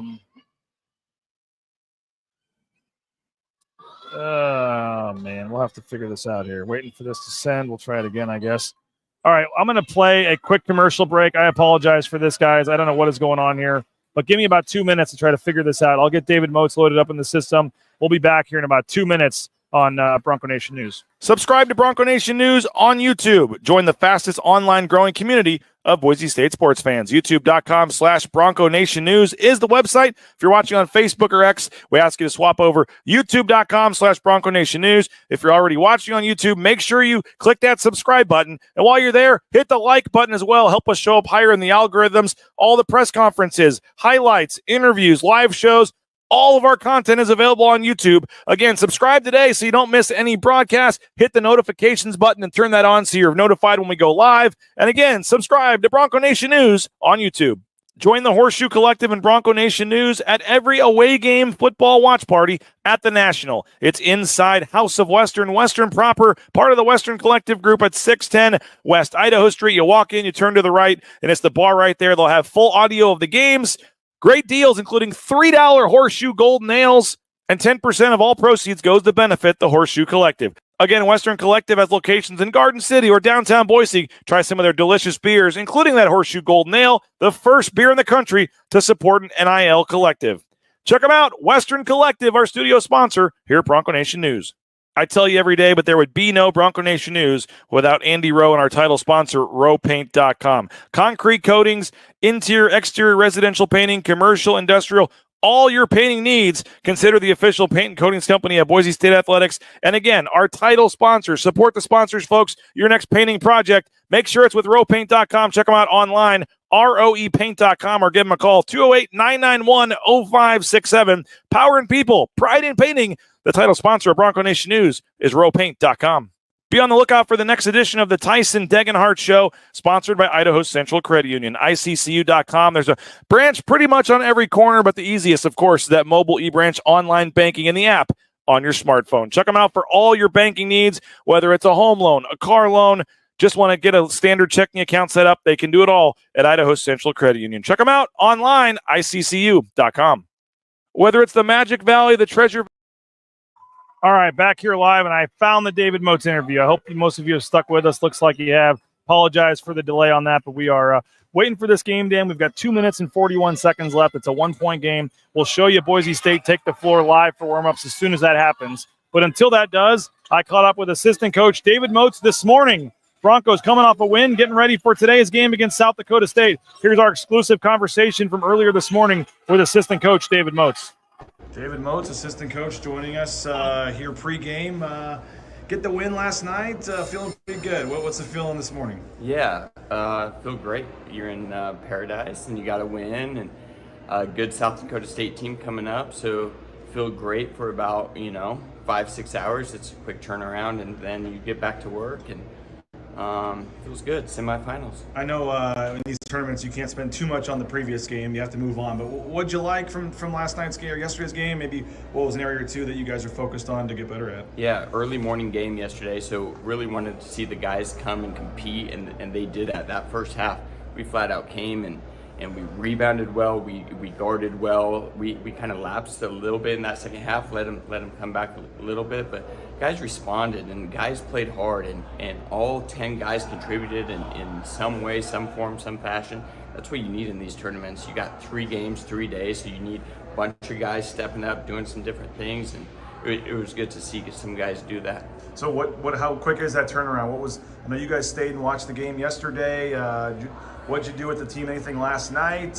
Film, video, is that all saved for this morning? And what's kind of in this 24-hour window you guys trying to cram in? Yeah, staff stayed back and watched the South Dakota State game. The guys got back and started recovering right away.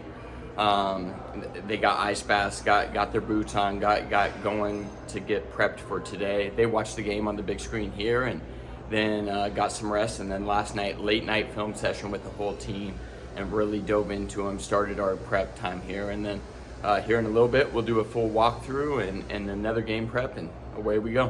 When you look at South Dakota State, a lot to get to. Obviously a familiar face there with Mr. Clough. We'll start with him, I guess. Oscar Clough, 17.7 points, 11.3 rebounds. Familiar guy. You saw him at Washington State, but it obviously starts with him. Yeah, he's a big physical dude. He demands double teams. He demands presence, and that's what gets him open shots, because so much attention is on him. And so when they have great floor spacing, they're all really smart players. But with a guy like that who ducks in hard, who seals, who rim runs, he's a problem. And so we're going to have to throw some different stuff at him and change it up on him. But with our size and strength inside, we're going to, it'll be guarding by committee and body blows all night and try to wear them down a little bit. They're one of the best in the country at cleaning up their defensive glass. So how important is it for you guys to try to get some offensive rebounds and get some extra possessions? Yeah, 10th in the country, I think, coming into this game. They do a great job. They kind of pack it in defensively and not let them get beat off the dribble, so they're not in rotation, so they're always in good rebounding position. So it's crucial. We do have a little bit of size on them. So we talked last night about really being physical, trying to get to that glass early on them and setting a tone right there, because that's our strength. 3-point, we've talked about it. When Max left, when Buzo left, who are going to be the 3-point shooters? And I know that's been a little bit of a struggle for you guys. How much more is this just who your team is, or how much more do you think there is still to come from 3-point percentage? And they're pretty good at limiting the 3 as well. So is this a game where it'd be really nice if you could somehow find a way to hit some 3s? It would be. I think we're going to stay with our, bread and butter. We're going to attack inside, and we have bigger physical guards. And so with our matchups, we're going to go inside and really try to create mismatches that way. But along with that, I think they're going to have to double and do some different stuff because of our size inside. And so, hey, when it's time to make a 3, we'll be ready, and that percent will come up. We got really good shooters all around, and so it's just a matter of time. Defensively for you guys, they've had a tendency to turn the ball over a little bit. You guys haven't created a ton of turnovers yourself on defense, but what's the attack, the plan defensively? And I think they're also top 100 in possession length too. So do they like to speed it up, or what's kind of their offensive style? And is this an opportunity where you guys maybe think you can get some steals and get some turnovers and get out in transition? Yeah, they got young guards who are still trying to figure it out. They're really good players, but we're going to do a really good job of just staying in the gaps and doing our principal stuff. They want to short penetrate and pitch and hit that open 3. They just love their spacing. So we're concentrating and doing a good job of just not losing our guy and allowing our one-on-one man defense to really just try to thrive here, using our size and strength against them. I think they're one of the 25 youngest teams in America, according to Ken Pom. They got 4 freshmen in the mix, a sophomore, a junior. In terms of their experience level, just is that something that maybe you can try to take advantage of in a tournament setting, younger players? I don't know. Is that any kind of factor at all? Or Yeah, they're kind of just ballers though, so they don't know what they don't. So they're coming out and they're just, every shot looks good to them early, and they're just playing free, and so they're inexperienced. You know, we think we'll use our experience to kind of, you know, exploit some stuff, but man, they just come out firing and doing some just stuff where they're free and easy. you mentioned those guards, Saylor, Gary, Larson. They're all, almost double-digit scorers or are. They're all above 37% from three. I mean, what is the challenge going against these guards? Yeah, they're all three like a clone, so that they can all shoot the three. They drive it hard. Once they get in the paint, they play off a two. They shot fake you, spit it out. They're just really high IQ players, and so it'll be just discipline all night.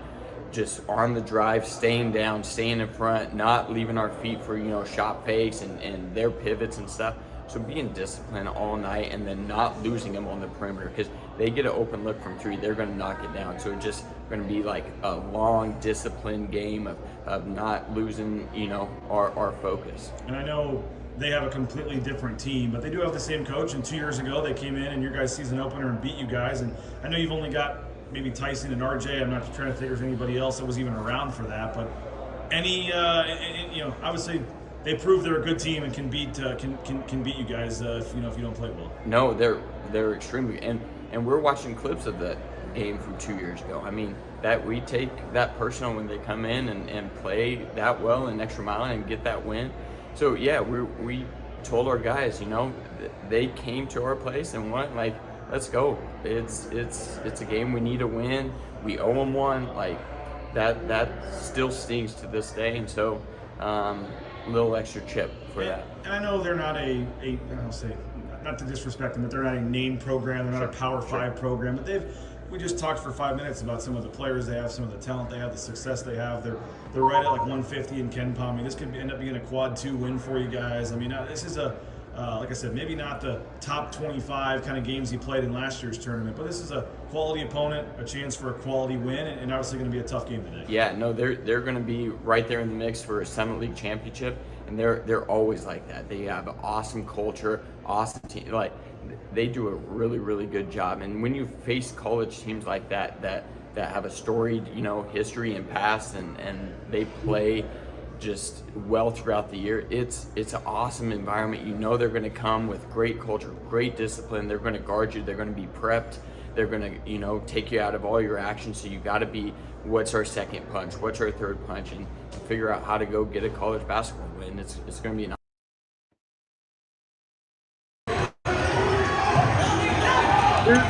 This is a live look. We got a couple more answers from David Moes, but this is a look. Just took this video. Boise State in the background. They're getting set to come out, getting the stretching in. 58 seconds to go, 58.3 to be exact. This is a 1-point game between Hampton and Duquesne, but you see Boise State getting loose, getting set to go. The blue jerseys today back behind the partition here, waiting for this game to end.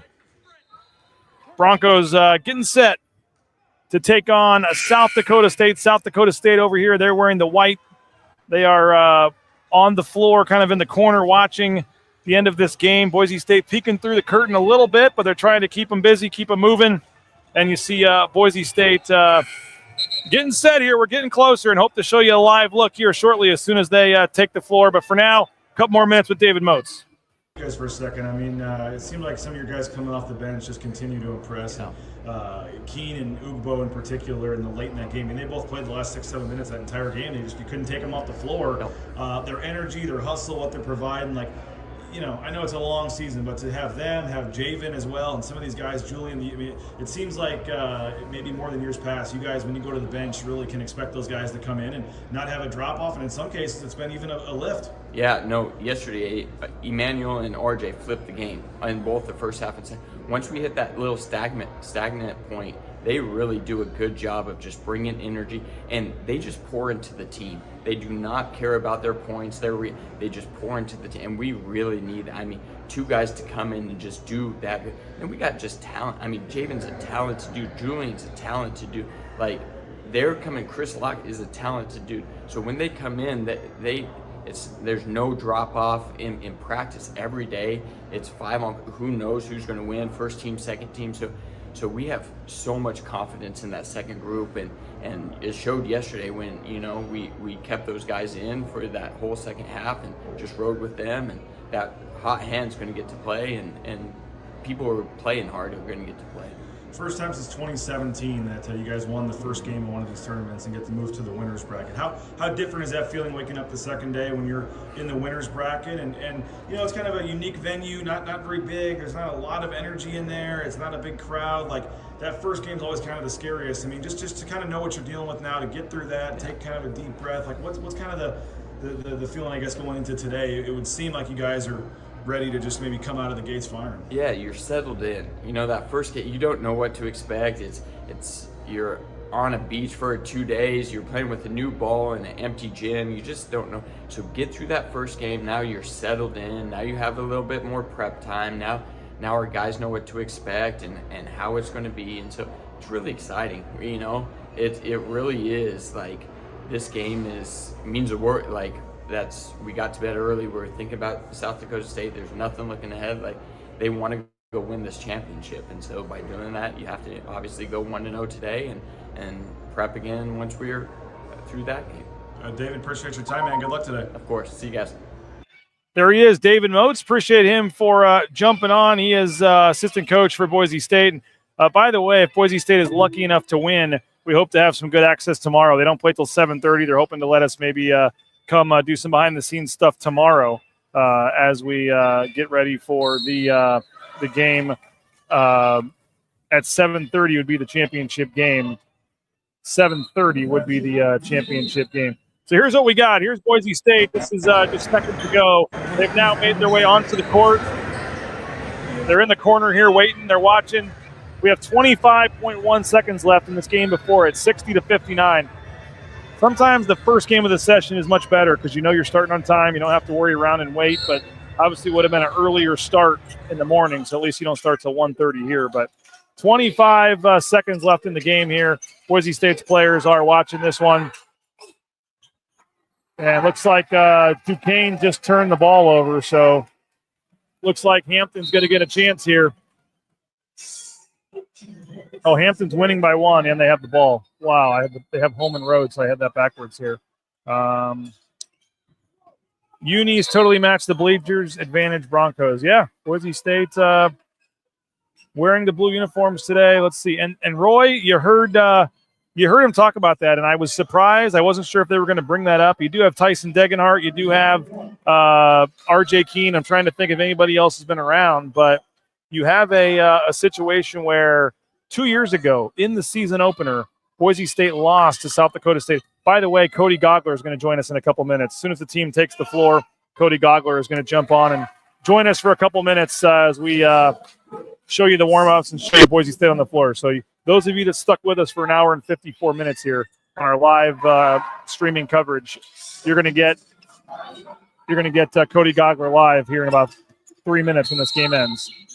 It's a 3-point game with 13 seconds left. So appreciate you guys for sticking with us, and hopefully it's been a fun show for you. We still have 164 of you watching on YouTube. Appreciate all of you for hanging on and sticking with us. And this game will not be starting at 1:30 as it's supposed to. It's 1:24 right now, and I think they put 25 minutes on the clock. So we'll show you Boise State's warm-ups once they take the floor. We will show you some of the warm-ups and things as we can until it gets close to tip-off. And as I mentioned, Cody Goggler from Boise State administration, one of their senior athletic directors, is going to join us as well here courtside in a couple of minutes. But with that said, yes, 2 years ago, Boise State did lose to South Dakota State. It was the season opener for Boise State. There was a foul call, I believe, with like 2 seconds left. South Dakota State made 2 free throws and won the game. I believe it was 68-66. But South Dakota State did come to Boise in the season opener and won 2 years ago. And you heard David Motes say it. That is something that they are, paying attention. It's something they've been paying attention to. Something that they told the players, hey, this team came into our building and beat us. Beat us 2 years ago. So that is certainly a rallying cry, no doubt about it. And that's something that Boise State is certainly going to try to try to do. And this game is going to be over. Hampton Pirates are going to get the win. Huge dunk with half a second to go after a steal. The Hampton Pirates win by 5. The Hampton Pirates win by 5. I'm going to get the other camera set up here so we can be ready to show some warm-ups when Boise State takes the floor. But 64-59, Duquesne had a chance. They needed a 3. They weren't able to get it. And Boise State will now be starting in about 25 minutes here as that game is on. But Hampton gets the win. That helps Boise State's metrics. Every time Boise State's opposing teams get the win, they've decided to not let the coaches – they're not letting the players shake hands. Oh, we got a little bit of a situation going on here. Duquesne's players are leaving the floor. They are not going to shake hands with Duquesne. I don't know what the reason was. It was a very chippy game. It got chippy. I'm trying to get video if anything happens, but it doesn't look like anything's going to happen. But, got a little chippy there between both coaches. It did during the game. And now we can show you a live look. Boise State taking the floor here at the Cayman Islands Classic. Those of you that waited an hour and 57 minutes, you finally get to see it. Boise State taking the floor here at the Cayman Islands for the Cayman Islands Classic as Boise State getting set to take on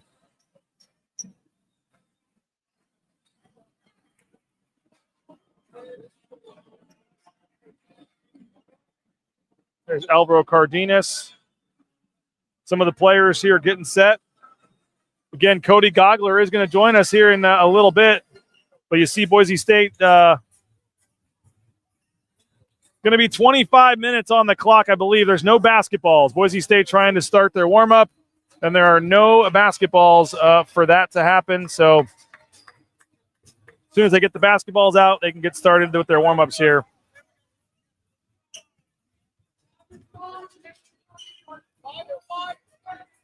Appreciate those of you that stuck with us. This is going to end up being a 2-hour show here on Bronco Nation News. We started with Mike Prater talking some football. We switched over to basketball, and now you can see Boise State getting set for their game here in the Cayman Islands Classic. There is a DJ down there playing music, but I can't tell what the sound is. Hey, before we have Cody Goggler join us, I do want to thank a couple of our sponsors, including My Signature Roofing, mysignatureroofing.com. You can check them out. All your roofing needs, mysignatureroofing.com. Re-roofs, inspections, all that good stuff. Check them out, mysignatureroofing.com. And Lean Feast. How about Lean Feast? leanfeastmeridian.com. Check them out as well. Great healthy eating options, 10,000 plus combinations. And we appreciate Lean Feast. Again, feeding the football team, feeding the basketball team. They can feed you as well. Free delivery anywhere in the Treasure Valley, so no excuse now to not eat healthy. Lean Feast Meridian. Check them out, leanfeastmeridian.com. All right, we are continuing on the Lithia Florida Boise pregame show. Boise State getting set to take on, finally, South Dakota State after we have to wait and stall for about 45 minutes there. But we bring courtside our man, Cody Goggler. We get a couple extra minutes to check up with Cody while we're watching warm-ups here. Cody, appreciate you jumping on, man. Been a fun couple days. Was weird for both of us to not be at the football game on Saturday, but they get the win, and now Boise State basketball here looking for a second win in this tournament. Oh, hold on. You're muted. There you go. All right. Sorry. Hey, Sorry. how you doing, BJ? Doing Thanks good, for having man. me on, buddy. Yeah, no, it's been great to be here. It's been an awesome trip. Enjoying the weather. I'm going to need some Lean Feast. There you go. There you after go. all the great food that we've been having here in the Caribbean. But excited for today's matchup. It's going to be a tough game. No doubt about it. South Dakota State certainly, but we'll get to that in a second. But just for you, for this team, and been a part of this last couple of years to see what Leon and company are doing. I know it's fun for you. Just a great group of guys, a great coaching staff, and a fun atmosphere and team to hang out with. And I know down here in the Cayman Islands, it's no different. Yeah, shout out to Leon. Love being a part of this team as a sport administrator. It's also Leon's birthday. Happy birthday, Coach Rice. There you go. 38 today, I think, so he's got a few years on me. It's awesome when you come to tournaments like this because we got a bunch of new guys on this team. That you get 3 games in 3 days, and then you spend so much time together. You're putting together months upon months upon months of really building who you are as a team and what your identity are in 1 week. And that's what these tournaments are for. And you get quality competition. South Dakota State's going to be a tough game today. So it's just been fun being around these guys. They all love each other. They treat each other the right way. And, it really, really helps as a team administrator to get on these trips as well to build the relationships that come in hand whenever you have tough conversations or you run through adversity. That's where this all pays off. And I would say I'm certainly not as close to things as you and as the players and coaches and all that. But traveling to most of the road games the last couple of years and just kind of having a little bit of a sense, it just seems like this is a very tight-knit, close group. And that always seems to be the case for the most part with Leon's teams. But even when they got to the hotel room or they're in the hotel lobby when they first got here and somebody did something and they started a Boise State chant, like the players were going, Boise State, like it just seems like they all like each other a lot. And maybe this is one of the closest teams Leon's had. And I'm sure a trip like this certainly only helps with that as you try to build this thing up towards conference play. It does, man. It's the unbreakable culture, and it all starts with our seniors. It starts with Tyson and Al and Omar and specifically Tyson. He's been here for 4 years. And the way that he leads by example, I think everybody follows in that way. And they're just a bunch of really, really great guys. And they have a ton of fun with each other as well. This thing we have to remember here, this is a high Division I major college basketball, but these are young men that are, preparing themselves for life. They are students, very impressionable at this time. So love the way that our coaches are leading them. Our administration is leading them. It's not just about the dubs all the time. It's about molding these young men into incredible people, which they all are. Nice to get a win yesterday, too. First time in a while, going back to 2017. Ironically enough, it was the Puerto Rico tip-off, which was played in South Carolina, that they won their first game in the first round of a tournament. Certainly a much nicer feeling waking up today being on the winner's bracket. That's right. Coach has actually been stressing that in each of our prep meetings. Hey, guys, we haven't won one of these tournaments yet. This is a semifinal game of a tournament. We got to go out here and treat it as such with high energy, and let it ride. And so, these guys have been up and excited and energetic through walkthrough today.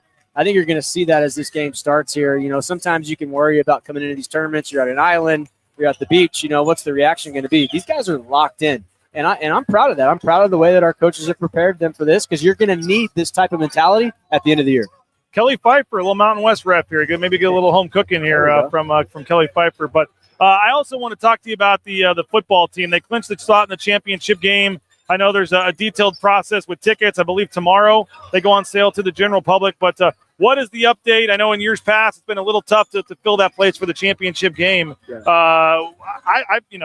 I get on the fence sometimes. I mean, I'm calling this the biggest game in the history of Boise State football. Maybe I'm wrong, but you got a chance to win the Mountain West Championship game, assuming you can take care of business against Oregon State and go to the college football playoff and maybe earn a bye. You tell me when there's been a bigger game in the history of this program, like maybe I should be your marketing team to try to sell the tickets for this game. But I don't know why this game wouldn't be a sellout. Yeah. You would hope it would be. It needs to be. But it's been, for whatever reason, a struggle in years past to sell tickets. What is the plan here? When can folks buy tickets? Yep. How can they buy tickets? Are the prices similarly structured to regular season? All that good stuff. Yeah, well, first of all, just a shout-out and a credit to our fans. 6 home games, 6 sellouts this year. I know we can't say that enough. And first and foremost, this game this Friday is a huge game. Huge game against Oregon State. Can't overlook that 1-0 mentality. Spencer's going to say that. Our coaches are going to say that. Our players are going to say that, and as they should. But our job is to plan the work, and that's what we're doing right now. We've had that in motion for several months for the conference championship game. It's nice to finally confirm that. We are hosting the conference championship game. It's going to be against a really, really good opponent. It's going to be a tough game. And with that, we need to bring the chaos, we need to bring the energy, and we need to pack that place out. We've had tickets on sale with our season ticket holders since the San Jose State game. We're in good shape right now. The public pre-sale is going out. Prices, it's hard for me to say that they're comparable or fair, because every, there's a lot of money. Bronco Nation spends a lot of money on supporting our Broncos. And so, we want to just ask those that can come out and support, that can buy tickets for another game, knowing that those same fans are, potentially planning for postseason travel, to do the best that you can. And if that means that we sell this thing out, which is we believe that we should, with the big game that it actually is, then we'll get that place rocking. It'll be a great atmosphere for the Broncos. And man, I can't wait college athletics, you live for moments like this where you can go out, live your dream, be in a championship game, and have have the playoffs potentially on the line. So I'm fired up, man. Yeah, I mean, we got 1,260 people streaming That's awesome. this I was gonna right ask now you for. about that. That's crazy. I mean, they're talking football. I think it was all because Mike Prater was on earlier, and they wanted to get mad at something he said. But I mean, when both sports are crossing over like this, just the interest for both, it's a great time of year to be a fan of any team, but particularly a team going for a football playoff and a basketball team, trying to get back to a 4th straight trip to the big dance. Man, it's awesome. Yeah, and the women's team's undefeated. Yeah, women's team's undefeated. And you look back at, we got our volleyball program going into the conference tournament. In some of our sports that don't get enough recognition, the tennises and the golf. Kaylin Downs, our women's golf program, had an incredible fall. It's just there's only so many of these jobs. In Division I, and to be at a place like Boise State where winning matters, where winning is the standard, and we're doing that at a high level, it is so easy to get out of bed every morning. I'm so grateful, thank God, every day for bringing Kelsey and I to Boise to be a part of this. And people ask, like, hey, how are you doing? You tired? How are you getting through this fall? I'm like, listen, we have been working and planning for this for 4 years now. It's time to go. And so the adrenaline, the excitement, the energy, I'm just going to try to get as much joy out of every single day that I can over the next 6 weeks, knowing that it's not guaranteed. Tyree says, I have my Mountain West Championship game tickets in my digital wallet already. So he is, Let's go, he is ready to go. Appreciate so they're fired up. They're ready to go. Cody, any final words on this game? On how do you feel about this one? South Dakota State, they got a Wazoo transfer, a big-time guy that we played last year against. We saw last year play against Wyoming. He was at Wazoo. They have a Wyoming transfer also, so a couple of familiar faces. But chance at a quad 2 win here. I know, everyone wanted to poo-poo this tournament for all the teams being out, but they got a chance today, and then maybe on tomorrow with a Boston College playing a pair of quad 2 games here and getting some quality games. So not going to be easy today, though. Yeah, I think it's all about how you prepare for each opponent, and our team is learning how to do that multiple days in a row. You're going to have to do that at the end of the year. They're going to run everything through their big. Their big is going to go. They're going to go through him. They're going to try to shut down the interior part of our offense today. So, I think this is going to be one of those games where we had 4 threes yesterday. This could be an opportunity for us to shine in that area today. The great thing I like about this team, they're excited, they're energetic. We're deep this year. Obviously, Bronco Nation knows that. So Leon's going to have them ready to go. Can't wait to see Burns and Duryea run out their game plans on offense and defense today. And when you got 3 seniors, Tyson, Omar, and Al out there leading this team, I'll take that team any day. I don't know if you saw my tweet mentioning Burns the other day, but he apparently ran like a clinic with some youth kids, and I saw a video of it, and I retweeted it and said I couldn't believe Burns yelled at these kids the whole camp for not getting their stick hand up on the defensive drill. But Burns, 6 o'clock this morning, I'm having a great time on the treadmill all by myself, just trying to burn a few calories before Thanksgiving. Burns comes in and picks the treadmill right next to mine and just rode me for like 45 straight minutes on everything you can imagine. That's who he is. He's got the biggest heart in the world. When you think about this coaching staff, man, we are so lucky to have the coaches that we do. All former head coaches. When you look at specifically at Burns and Duryea, then you got a Bronco and Berto, Red doing the recruiting, Coach Whitmer, strength and conditioning. You just go down the list. Lex as a Bronco. This is a special group. I'm so grateful to be a part of it. It's a great time to remind everyone to, continue to think about what they're grateful for as we approach Thanksgiving. BJ, grateful for you, grateful for your coverage, coming out here and giving Bronco Nation something to experience. We know it's tough to watch these games right now, but just super, super grateful. Can't wait for the game today. Well, remember that later today when I ask you for all this access tomorrow leading up to the 7:30 tip-off. But no, appreciate you guys. It's been awesome, Cody. You're the best SID in the business, I guess, right now for the men's basketball team. I'm just trying not to screw it up, man. I already forgot to get Leon over here yesterday with you after the game, so I've already got that written down. After the game, get Leon over to Bronco Nation. And just wait about 2 more minutes till you send him over after the game if you can. But that's how we do it. That's how we do appreciate you, Cody. All right, thanks, good luck, BJ. Good luck all today, right, man. Love you, Bronco Nation. Good luck to you, Cody, and the team. And, again, Boise State about 13 minutes away, getting set to tip off against South Dakota State here at the John Paul Gymnasium. We've been streaming for 2 hours and 10 minutes straight.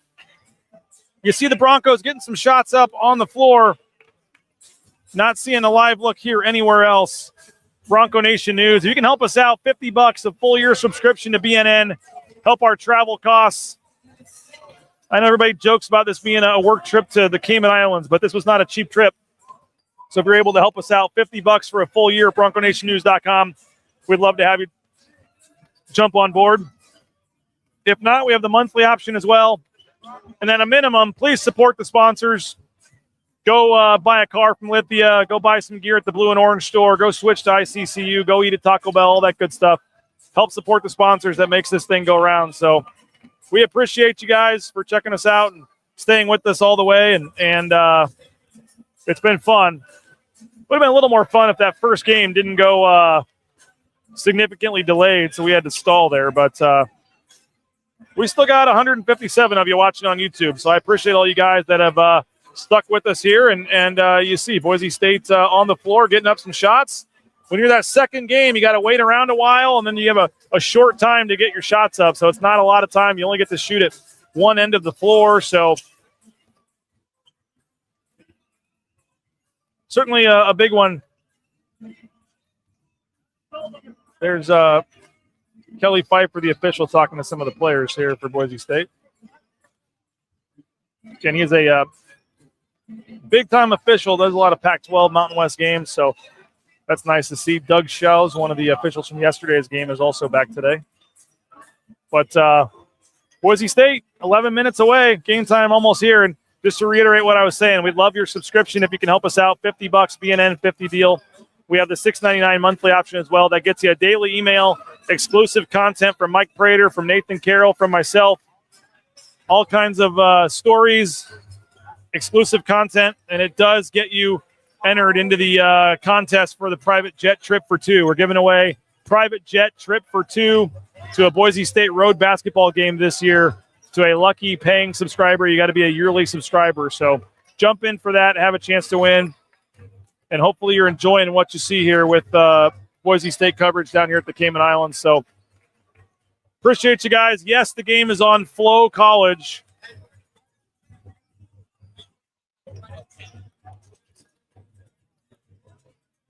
Flow College, Flow Hoops, whatever it's called, $20, $30. There is a subscription fee involved in that. So maybe better off just listening to Abe Jackson. And I know he's loving filling an extra 15 minutes for this one. Our man Abe Jackson over there was nervous about filling 30 minutes, and now he's having to fill an extra 15 with this game not starting yet on time. And he's got another 10 minutes still to go here. So you see Mike Burns lead.